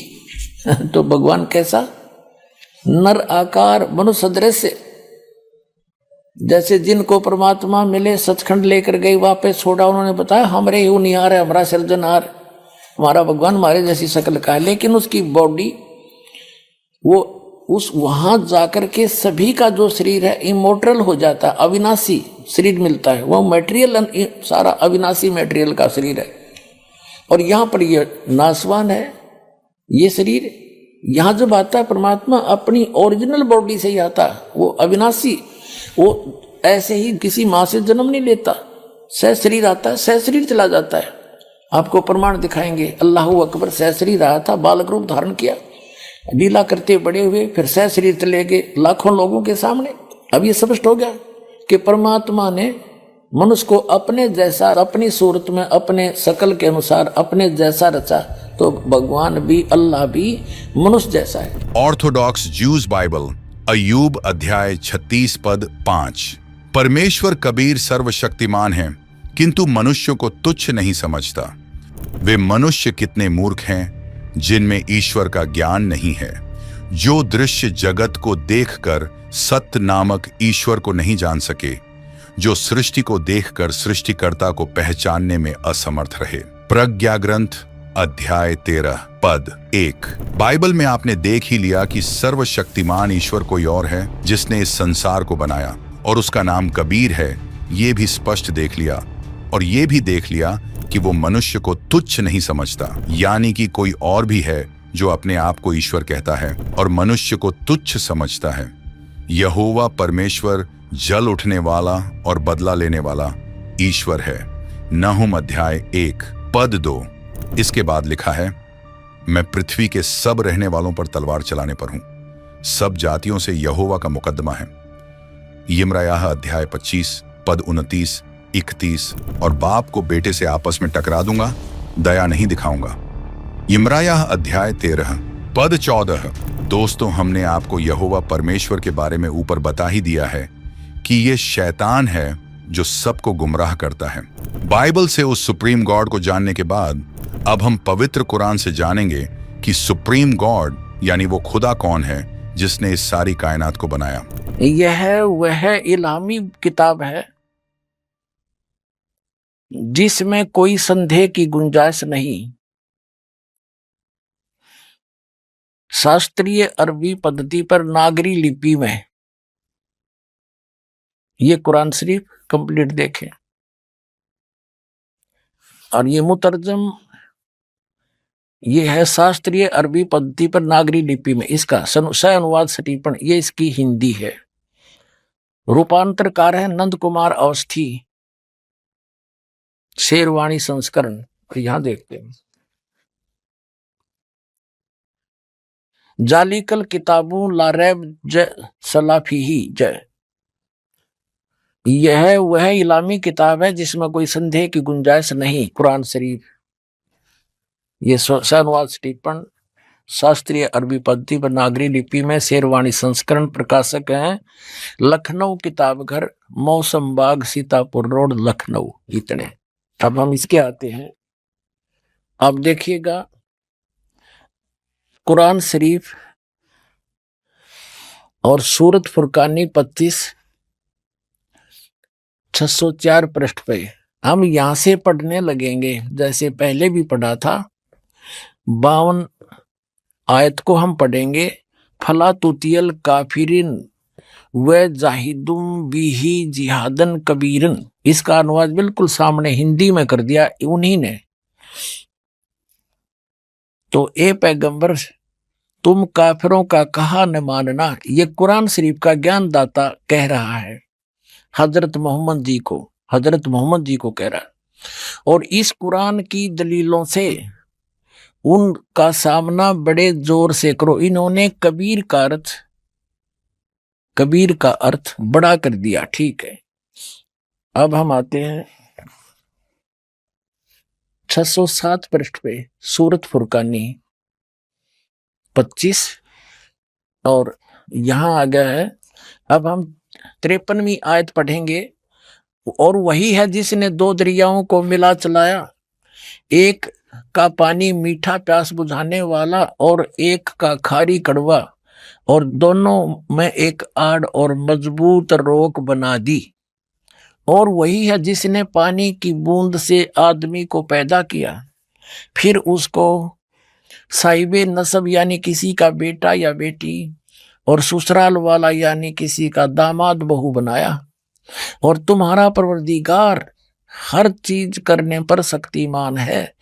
अब 55 आयत पढ़ेंगे, 54 पढ़ ली। और काफिर अल्लाह के सिवा ऐसों को पूजते हैं जो न उनको नफा पहुंचा सकते हैं और न उनको नुकसान पहुंचा सकते हैं।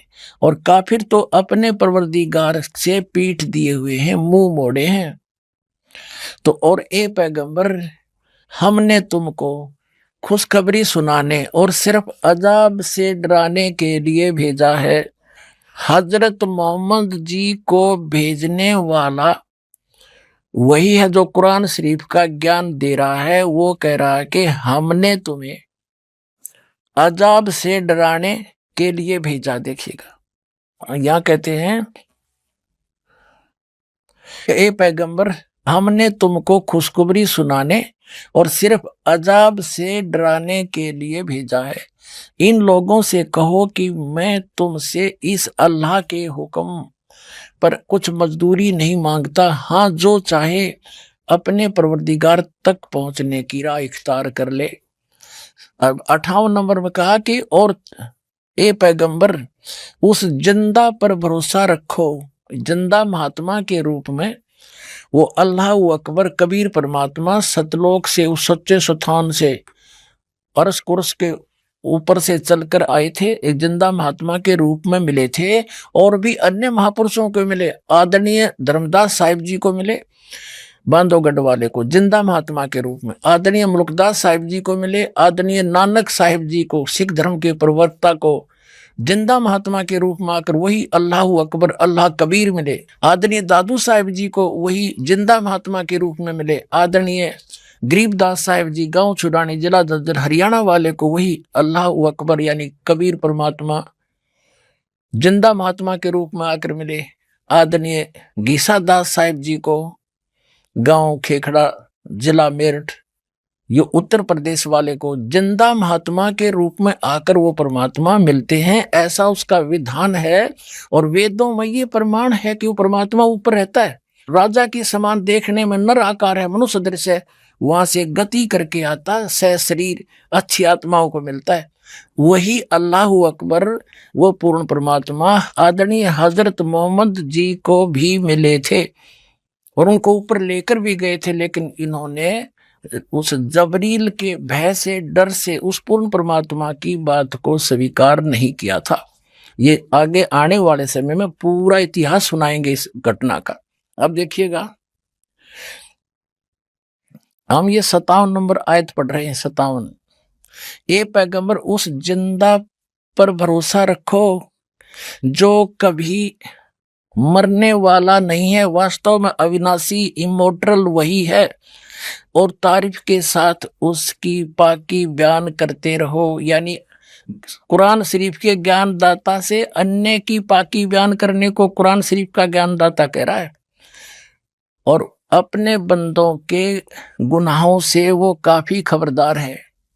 जिसने आसमानों और जमीन और जो कुछ उनके बीच में है सबको 6 दिन में पैदा किया, और फिर वह तख्त पर जा विराजा। वह अल्लाह बड़ा, वो अल्लाह कबीर है, वो अल्लाह कबीर है। अंडरस्टूड हो गए? रहमान है और उसकी खबर किसी बाखबर इल्म वाले से पूछ देखो। कुरान शरीफ का ज्ञान दाता भी उससे अनभिज है, उस अल्लाह अकबर को नहीं जानता। अब देखिए पवित्र कुरान मजीद से सुप्रीम गॉड कबीर का प्रमाण। अब यहाँ कबीरन कहो, कबीर कहो, खबीर कहो, खबीरा कहो, ये इसी परमात्मा का एक भाषा में भिन्नता अंतर है। अब यही नो की नो कुरान शरीफ है ना, कुरान मजीद नाम है इसी का, सिर्फ लिखने में अंतर किया है राइटर ने। अनुवाद करते समय वो कबीरन लिखो चाहे कबीरा लिखो, एक ही बात है। देखिएगा, ये कुरान मजीद है, वही की वही नो की नो, इसमें कोई अक्षर का भी अंतर नहीं है, लेकिन ये मजीद लिख दिया। अरबी मऊ अरबी मतन, यानी प्रकाशक है ऑफिस बुक डिपो 422 मटिया महल जामा मस्जिद दिल्ली 6 से। ये कुरान मजीद मुर्तजमा है मौलाना फ़तेह मोहम्मद खान साहिब जालंधरी, तसही मौलाना अब्दुल मजीद सरवर साहिब, प्रकाशक हैं Farid book depot private limited नई दिल्ली। इतने। अब इसमें सूरत फुरकानी पर आते हैं, अक्षर का भी अंतर नहीं है इसके अंदर, उतना ही है। सूरत फुरकानी 25 और पृष्ठ नंबर है इसकी, इस पर 570 है, उसमें 604 है कुरान शरीफ में। अब यहाँ आते हैं नीचे, एज इट इज, इसमें अंतर माड़ा सा भी 51 है, ये 52 शुरू होती है। फला तुतियल काफिरन ने व जिहादुम बिही जिहादन जिहादन कबीरा, कबीरा कहो, कबीरन कहो, कबीर कहो, खबीरा कहो। ये सिर्फ इसमें कबीरा लिखा, उसमें कबीरन लिखा है। अब इसको कबीर कहो, एक ही बात है। कुरान मजीद सूरा हज 22 आयत 61 और 62 खुदा को सुनने वाला और देखने वाला बताया है। सूरा मोमिन 40 आयत 12 में खुदा को बड़ी शान वाला, सबसे बड़ा और उस खुदा का नाम कबीर बताया है। कुरान ज्ञान देने वाले से अन्य समर्थ अल्लाह के विषय में जानकारी। फजाइल आमाल मुसलमानों की एक विश्वसनीय पवित्र पुस्तक है जो हदीसों में से चुनी हुई हदीसम का प्रमाण लेकर बनाई गई है। हदीस मुसलमानों के लिए पवित्र और कुरान के पश्चात दूसरे नंबर पर है। फजाइल आमाल में एक अध्याय फजाइल जिक्र है। उसकी आयत नंबर 1, 2, 3, 6 तथा 7 में कबीर अल्लाह की महिमा है। आयत नंबर 1, वलुती कबीरू वल्लाह आला माहदाकुम वला अल्लाहकुम तस्कुरुन। भावार्थ, और ताकि तुम कबीर अल्लाह की बड़ाई बयान करो, इस बात पर कि तुमको हिदायत फरमाई और ताकि तुम शुक्र करो अल्लाह ताला का। आयत नंबर 2, आली मूल गैबी वसाहा दतील कबीरुल मुताल। भावार्थ, वह कबीर अल्लाह तमाम पोशीदा और जाहिर चीजों का जानने वाला है, सबसे बड़ा है और आलिशान रुतबे वाला है। आयत नंबर 3, कजालिका सखारा लकुम ली तुकबीरुल्लाह आला महादाकुम व बसीरिल मुहसिनीन।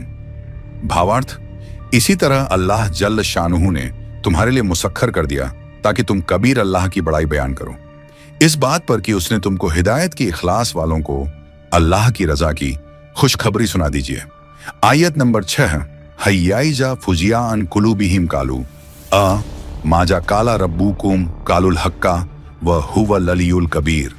भावार्थ, जब फरिश्तों को कबीर अल्लाह की तरफ से कोई हुक्म होता है तो वे खौफ के मारे घबरा जाते हैं, यहां तक कि जब उनके दिलों से घबराहट दूर हो जाती है तो एक दूसरे से पूछते हैं कि कबीर परवरदिगार का क्या हुक्म है। वे कहते हैं कि फलानी हक बात का हुक्म हुआ, वाकई वह कबीर आलिशान और मर्तबे वाला है। आयत नंबर 7, फाल हुकुम लिल्लाहिल अलील कबीर। भावार्थ, हर हुक्म कबीर अल्लाह ही के लिए है जो आलिशान है, बड़े रुतबे वाला है। पवित्र आसमानी किताब बाइबल और पवित्र कुरान में सुप्रीम गॉड कबीर है, ये तो हमने जान लिया। ये जानने के बाद अब हम जानेंगे कि क्या हिंदू धर्म, सिख धर्म में भी सुप्रीम गॉड का नाम कबीर है या इनका कोई और भगवान गॉड है। आइए जानते हैं। पवित्र ऋग्वेद आपको दिखाते हैं। पहले पवित्र ऋग्वेद के अंदर ये है ऋग्वेद मंडल नंबर 9 और 10 इकट्ठे ही हैं, अनुवादित है। ये कहाँ से प्रकाशित है? सार्वदेशी कार्य प्रतिनिधि सभा, महर्षि दयानंद भवन, रामलीला मैदान, नई दिल्ली से। महर्षि दयानंद सरस्वती कृत, मुद्रक है Prince of seat printers 1510 Pataudi house Daryaganj नई दिल्ली से। अपने आत्माओं, एक आश्चर्य की बात है, आज तक एक लोक वेद सबके हृदय में समा चुका था कि परमात्मा निराकार है। God is formless. मुसलमान भाई कहते हैं अल्लाह तो बेचून है, उसका कोई काया नहीं है, हरनों के ऊपर बैठा सातवें आसमान पर, फिर बिना काया का बैठा कि किस रूप में बैठा ये तो आज तक निर्णय कर दो। अब यहां क्या बताया है कि ये आर्य समाज के जो प्रवर्तक थे महर्षि दयानंद और उनके जितने आचार्य अनुयायी हैं वो भी परमात्मा को निराकार कहते हैं ठोक के, और वेदों को सच बताते हैं कि वेदों जैसा ग्रंथ पृथ्वी पर नहीं है। हर वेद आप अनुवाद कर रहे हैं। ओए होए, तो कबीर साहब कहते हैं मोती मुक्ता दर्शत नाही, ये जगह सब अंधरे, दिखत के नैन चश्मिन के फिरा मोतिया बंदरे। ये दिखते विद्वान, इनका मोतिया बंद हो रहा था अज्ञान रूपी। जैसे किसी को मोतिया बंद हो जाना, आंखों में एक रोग होता है, उसकी आंखें तो बिल्कुल स्वस्थ दिखाई देती है, स्वस्थ, जैसे इनमें कोई रोग नहीं, लेकिन उसको दिखता कुछ नहीं। तो परमात्मा कहते हैं ये दिखते विद्वान और कहें निराकार, इनका कख भी नहीं पता, अनुवाद खुद कर रहे हैं और फिर भी निराकार का ढोल पीट रहे हैं। ईसाई धर्म के धर्मी व्यक्ति पवित्र बाइबल को सिरोधार्य मानते हैं, उस जैसा ग्रंथ नहीं मानते हैं, और परमात्मा को फॉर्मलेस बताते, निराकार बताते। इसमें स्पष्ट लिखा है नराकार मनुष्य दृश्य है, और पवित्र कुरान शरीफ में स्पष्ट लिखा है कि वो 6 दिन में सृष्टि रची, उसने 7वां दिन तख्त पर जा विराजा।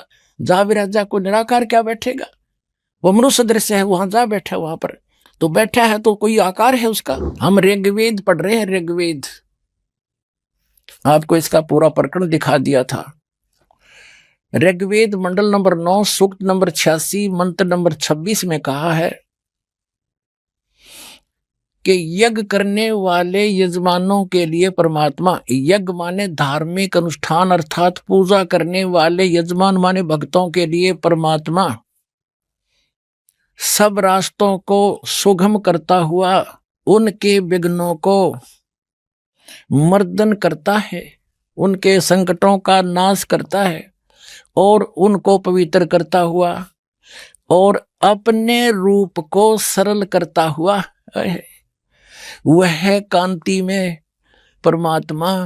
यहाँ इन्होंने इस कबीर रचो, इस कबीर का, हम इसको कबीर बोले, वो कबीर, हम वह को वह बोलते हैं अपनी भाषा में। जैसे किसी का नाम वेद प्रकाश है और हम कहेंगे उसको वेद प्रकाश, और वो भी कोई उससे पूछेगा कौन है भाई, क्या नाम है तेरा, वो खुद भी कहेगा मेरा नाम वेद प्रकाश है, और लिखेगा जब वेद प्रकाश।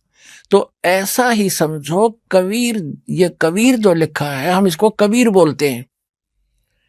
और देव माने परमेश्वर, ये देखो ये कबीर, इसका इन्होंने संधि छेद कर दिया और ऐसे लिख दिया, रे को अपसर्ग में बदल दिया। अब हम पहले इस कंसेप्ट को क्लियर करेंगे, पहले थोड़ा सा ये पढ़ कर। यहां लिखना था वो कबीर देव है, ये देखिएगा हमने यजुर्वेद उठा लिया, पवित्र यजुर्वेद ले लिया, देखिएगा इसमें सिद्ध करेंगे ये कहां से छपा है। सार्वदेशिक आर्य प्रतिनिधि सभा 2/5 महर्षि दयानंद रामला मैदान नई दिल्ली से। ये महर्षि दयानंद सरस्वती कृत, ये यहां से मुद्रक, यहां से छपा है। अब हम इसके आते हैं,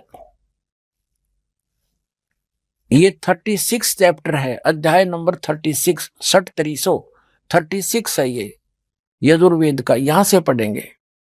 ये 36 अध्याय है, 36वां।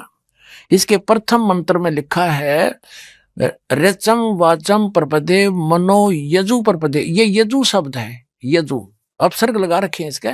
तो यहां अनुवाद किया महर्षि दयानंद ने, इसका बिल्कुल सही किया। ये यहां इसकी भ्रमित नहीं थी बुद्धि, इसको यजु का अर्थ यजुर्वेद कर दिया, यही करना चाहिए था। यदि यहां इसका कोई और अर्थ कर देता, सर्वज्ञ या कोई वैसे लिख देता कोई सतुतियों का संग्रह, जो कि महिमा यजुर्वेद की थी इसमें, तो यजुर्वेद लिखना पड़ा, भले ही 2 अपसर्ग लगे।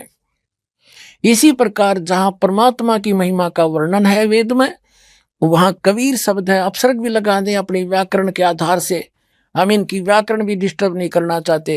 ये कबीर देव लिखना चाहिए था इन्होंने, यहाँ पर कबीर का अर्थ कबीर देव लिख देते, सर्वज्ञ नहीं। हम उसको कबीर साहब कहते हैं, कुरान शरीफ में उसको अल्लाह अकबर अल्लाह कबीर कहते हैं, और हम उसको कबीर देव कबीर साहब कहते हैं। वेदों में उसको कबीर देव कहते हैं, हम उसको कबीर देव बोलने लाएंगे। कबीर साहब, कबीर परमात्मा, साहब कहो, राम कहो, अल्लाह कहो।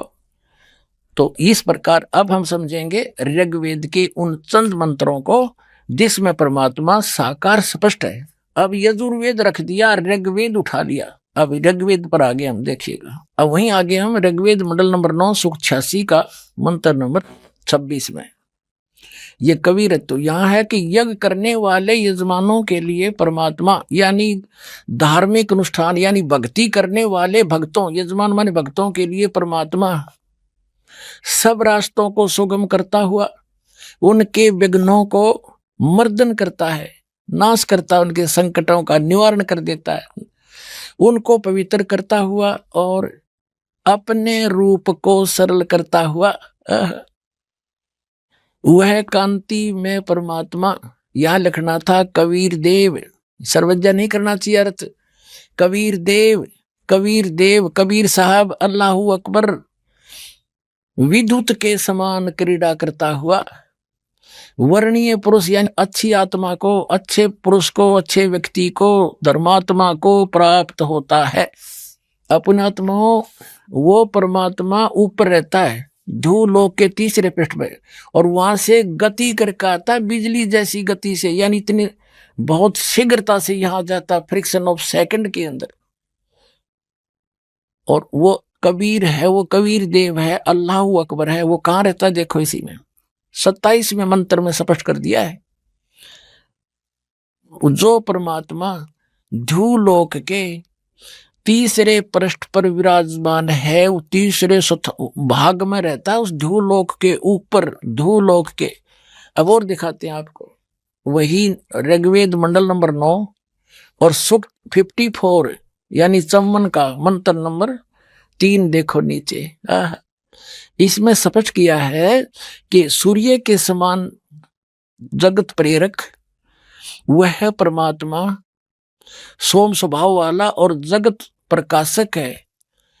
विश्वानी पुनाने वह सब लोकों को पवित्र करता हुआ भुवनो ऊपरी तिष्ठति, सब भुवनों यानी सभी लोकों के ऊपर, संपूर्ण ब्रह्मांडों के ऊर्ध्व भाग में भी वर्तमान है, वहां पर विराजमान है, बैठा है वो उस भुवनों ऊपर, सभी भवनों के, सभी संपूर्ण ब्रह्मांडों के ऊर्ध्व माने ऊपर के भाग में, तिष्ठति माने बैठा है, और वहां से चलकर आता है। अब आगे दिखाते हैं। अब ऋग्वेद मंडल नंबर 9 सूक्त 82 में कति कंसेप्ट क्लियर हो जाएगा। ऋग्वेद मंडल नंबर 9 सूक्त 82 और मंत्र नंबर 1 में क्या कहा है? वह है जो सर्वोत्पादक प्रभु यानी सबकी उत्पत्ति करने वाला, 6 दिन में सृष्टि रच के 7वां दिन तख्त पर बैठने वाला, प्रकाश रूप सद्गुणों की वृष्टि करने वाला, पापों का हरण करने वाला, वह राजे, ये संस्कृत है, इसका अर्थ है राजा के समान, राजा के। ये 269 पृष्ठ पे है राजा के, और इधर देखो 270 पृष्ठ पे, 270 पृष्ठ पे राजा के समान दर्शनीय है, देखने में राजा के समान है, तख्त पर विराजमान है, सिर पर मुकुट है उसके, और वह पृथ्वी आदि लोक लोकांतरों के चारों ओर शब्दमान हो रहा है। वह वर्णीय पुरुष को, अच्छी आत्मा को, जो दृढ़ भक्त है उसको पवित्र करता हुआ प्राप्त होता है। कैसे? जिस प्रकार विद्युत स्नेह वाले स्थानों को आधार बनाकर प्राप्त होता है। आगे किस लिए आता है? उद्देश्य क्या होता है आने का? हे परमात्मन, उपदेश करने की इच्छा से, तत्व ज्ञान, यथार्थ ज्ञान बताने की इच्छा से आप महापुरुषों को प्राप्त होते हो, नीचे आकर के गति करके आते हो, और आप अत्यंत गतिशील पदार्थ के समान हमारे आध्यात्मिक यज्ञ को यानी हमारे धार्मिक अनुष्ठानों को प्राप्त होते हैं।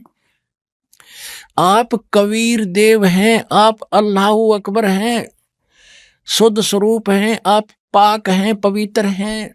हमारे पापों को दूर करके हे अमर परमात्मा सोम आप हमको सुख दे। हो गया सिद्ध।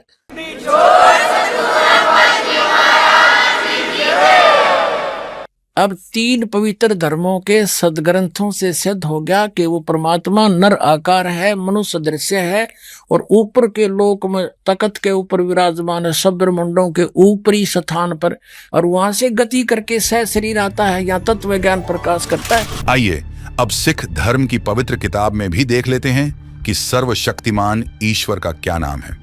नानक साहिब जी ने कहा था, फाई सूरत मुल्क की वेश, ए ठगवाड़ा ठगी देश, खरा सियाणा बोता बार। लोगों ये धानक रूप रहा करतार। देखो ये धानक रूप, ये दुल्हा रूप में बैठा है, ये भगवान, ये भगवान। ये श्री गुरु ग्रंथ साहिब जी के प्रश्न नंबर 24 पर ये वाणी पूरी अंकित है। गुरु ग्रंथ साहिब के 721 पृष्ठ पर कहा है कि एक अर्ज गुप्तम पेश तोदर कून करतार, हक्का कबीर करीम तू बे ए परवरदिगार। हक्का कबीर माने सत कबीर।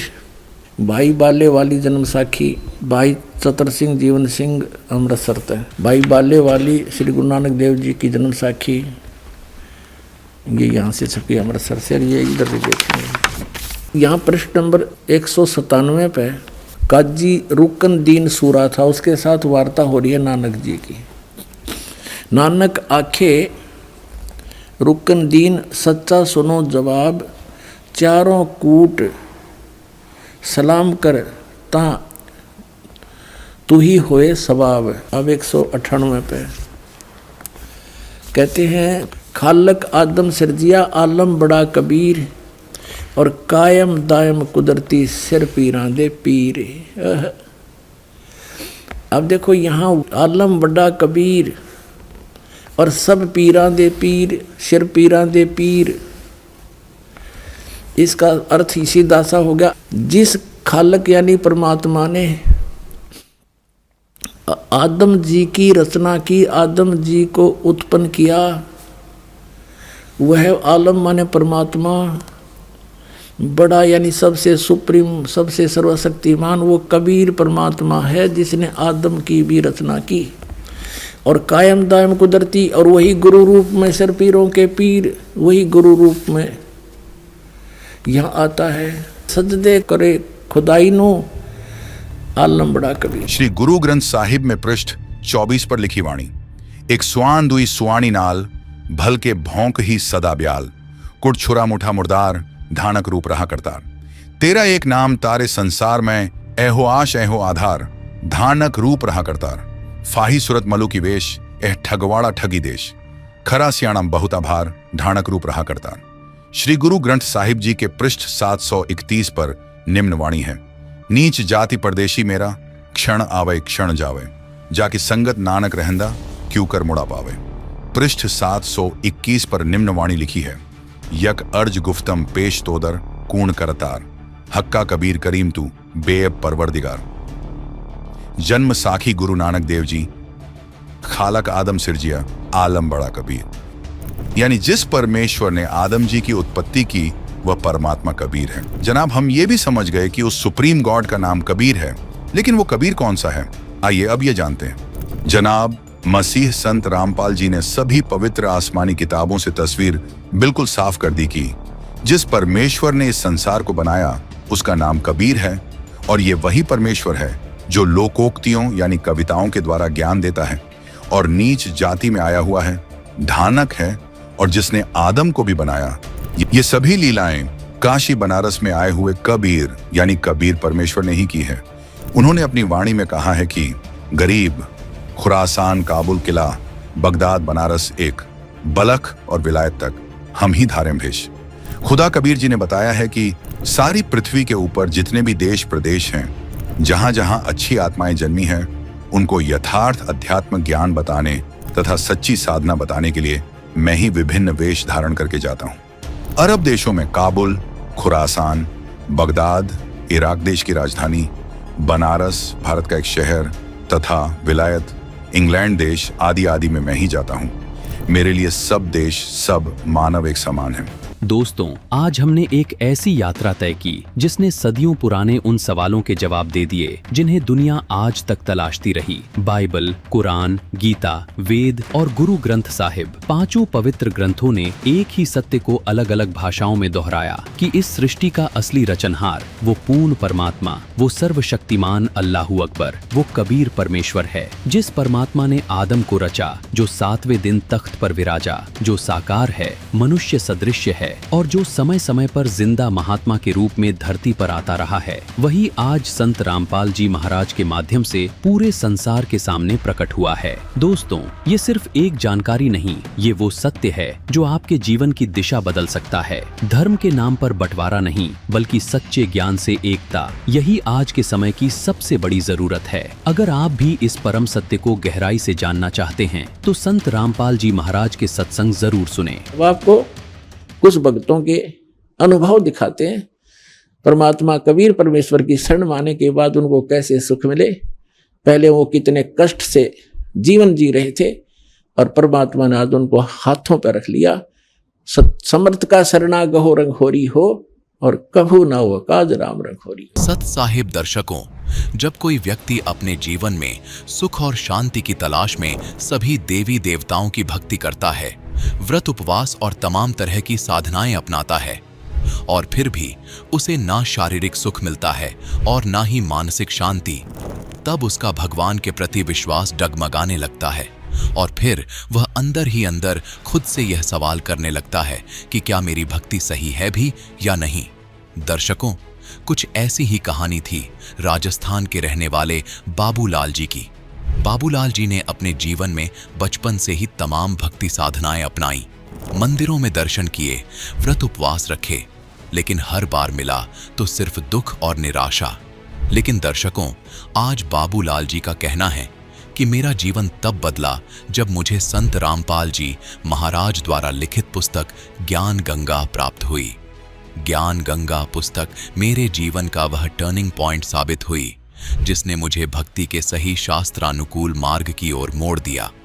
और जब मैंने संत रामपाल जी महाराज द्वारा बताए गए शास्त्रों के अनुसार भक्ति को अपनाया तो वह चमत्कार हुआ जिसकी मुझे बरसों से तलाश थी।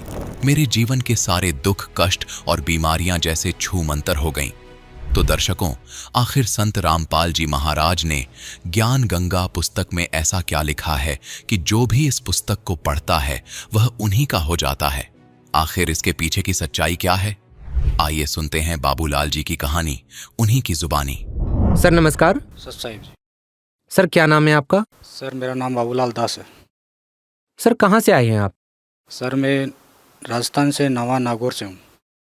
क्या काम करते हैं आप? सर मैं महाराष्ट्र में टाइल का काम करता हूँ। संत रामपाल जी महाराज की शरण में आने से पहले आप क्या भक्ति साधनाएं करते थे?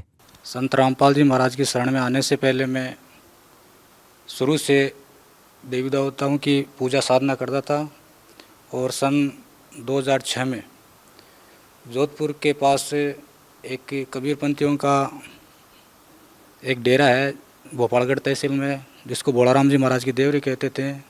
सन 2006 में वहाँ से नाम लिया था और उस नाम की साधना किया करता था। सन 2013 तक मैंने वो साधना की थी, लेकिन कोई लाभ नहीं हुआ था और अनेक प्रकार की कई साधना करते थे, देवी देवताओं को भी जाते थे, सब कुछ करते थे उसमें। सर उन साधनाओं के करने से आपको क्या क्या लाभ हुआ? उन साधनाओं करने से हमें कोई लाभ नहीं हुआ। हम ऐसे ही डोरे ढेरते रहे, ऐसे ही कई कई बातों में चलते रहे, इधर से उधर से पत्र पूजना ये सब करते रहे।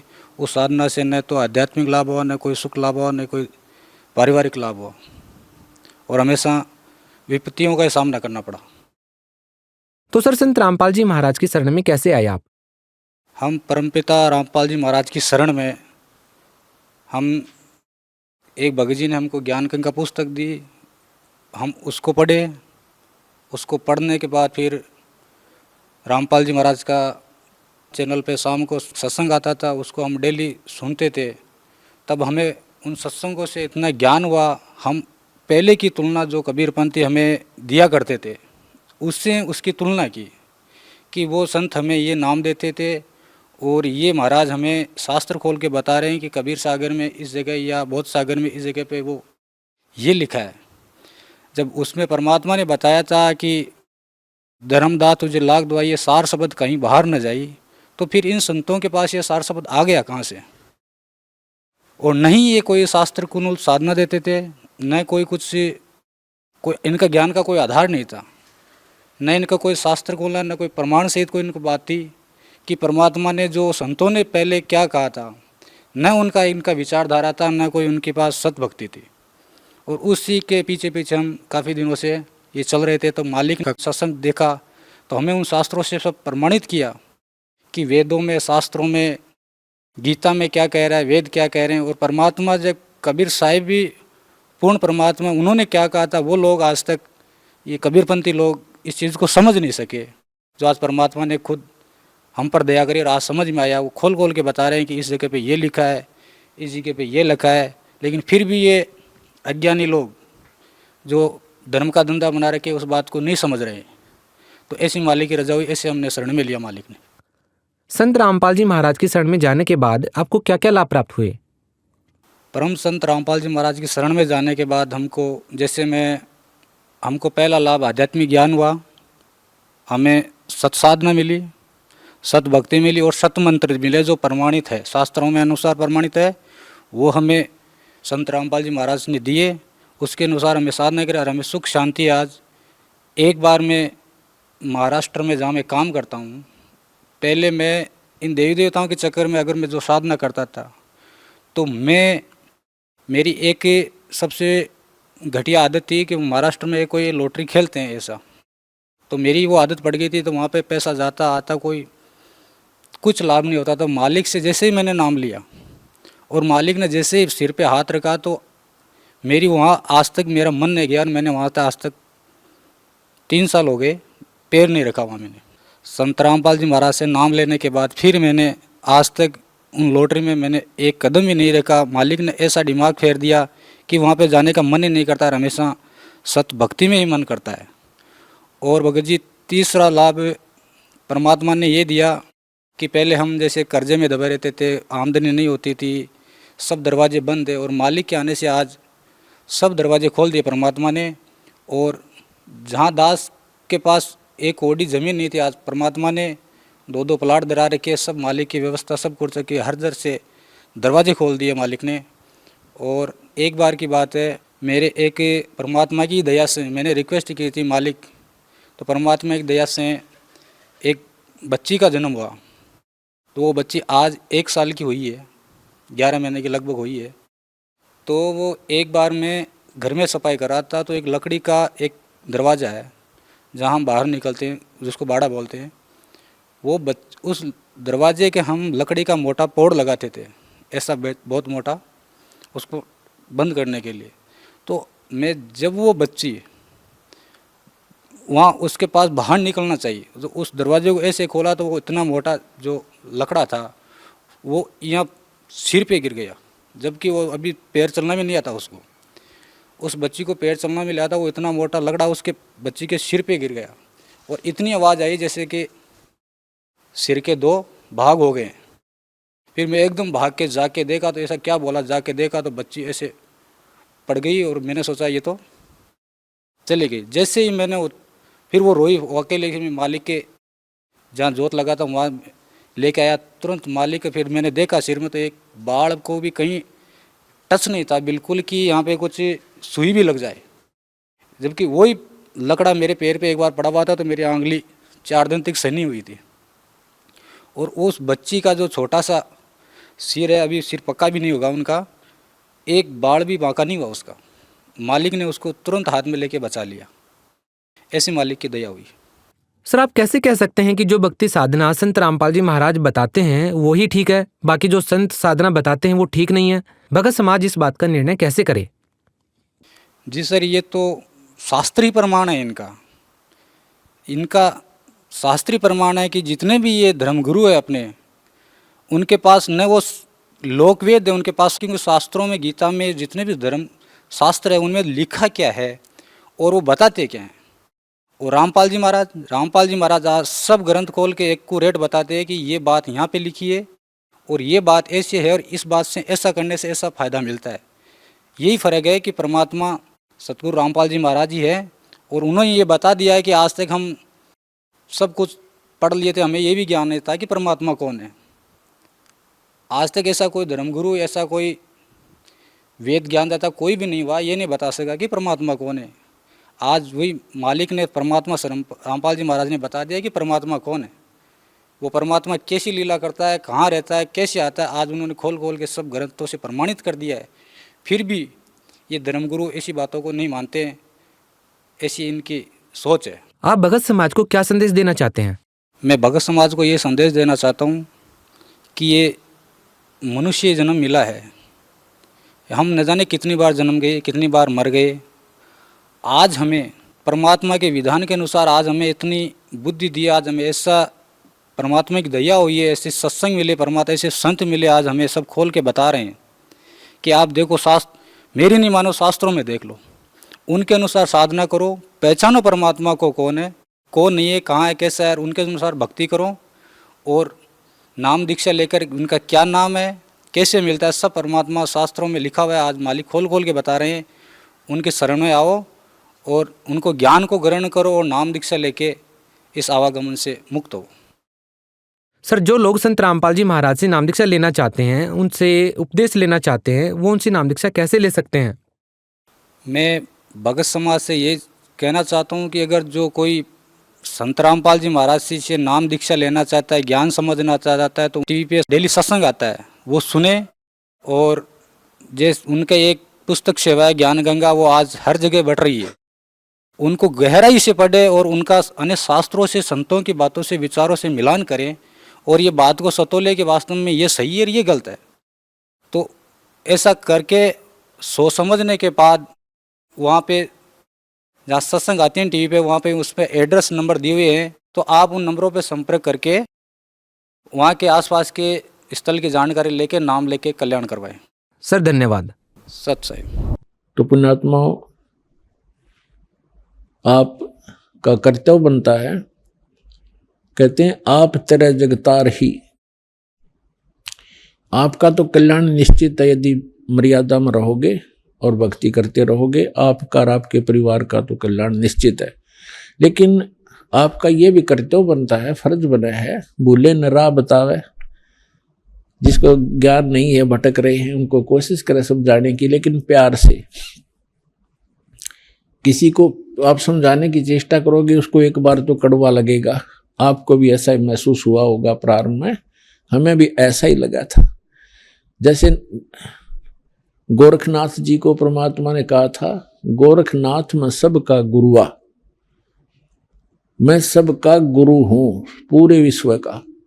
तो गोरखनाथ जी कह रहे थे, आपका तुमरा वचन मोह लागे कड़ुआ। आप जो कह रहे हो ना अपने आप को, मैं सबका मार्गदर्शक हूँ, गुरु हूँ, ये बात मुझे अच्छी नहीं लगती, कड़वी लगती है, बुरी लगती है। तब परमेश्वर ने कहा था कि कड़वा लगे सो मीठा होई, हमरी बात पतीजा जोई। हमारी बात पर विश्वास करोगे तो आज जो आपको कड़वा लग रहा है एक दिन मीठा होगा।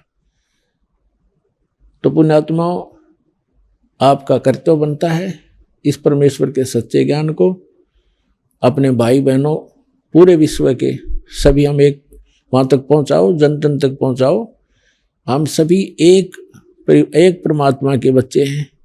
हम अपनी अनजानपने में भिन्न भिन्न हो गए, गलत गुरुओं ने हमें बांट दिया, तो हम फिर एक हो सकते हैं। इस परमात्मा के ज्ञान को जन जन तक पहुँचाओ।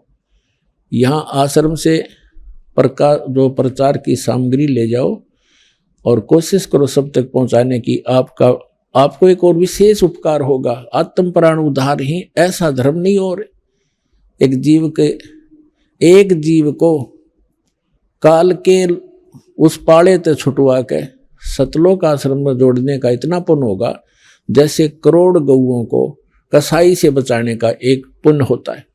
तो आपको इतना पुण्य होगा, आप भी प्रचार करो और प्यार से करो, किसी का संघर्ष नहीं करे। कोई आपको बुरा भी बोला, आपका भाई बहन समझ गए कि इसको पता नहीं है, तो उसके साथ विरोध नहीं करे, आगे चल पड़े। जिसको सुहा उसको ज्ञान समझावे और यहाँ से पुस्तकें लेकर वो बांटो और सबका कल्याण कराओ। बोलो सतगुरुदेव की जय।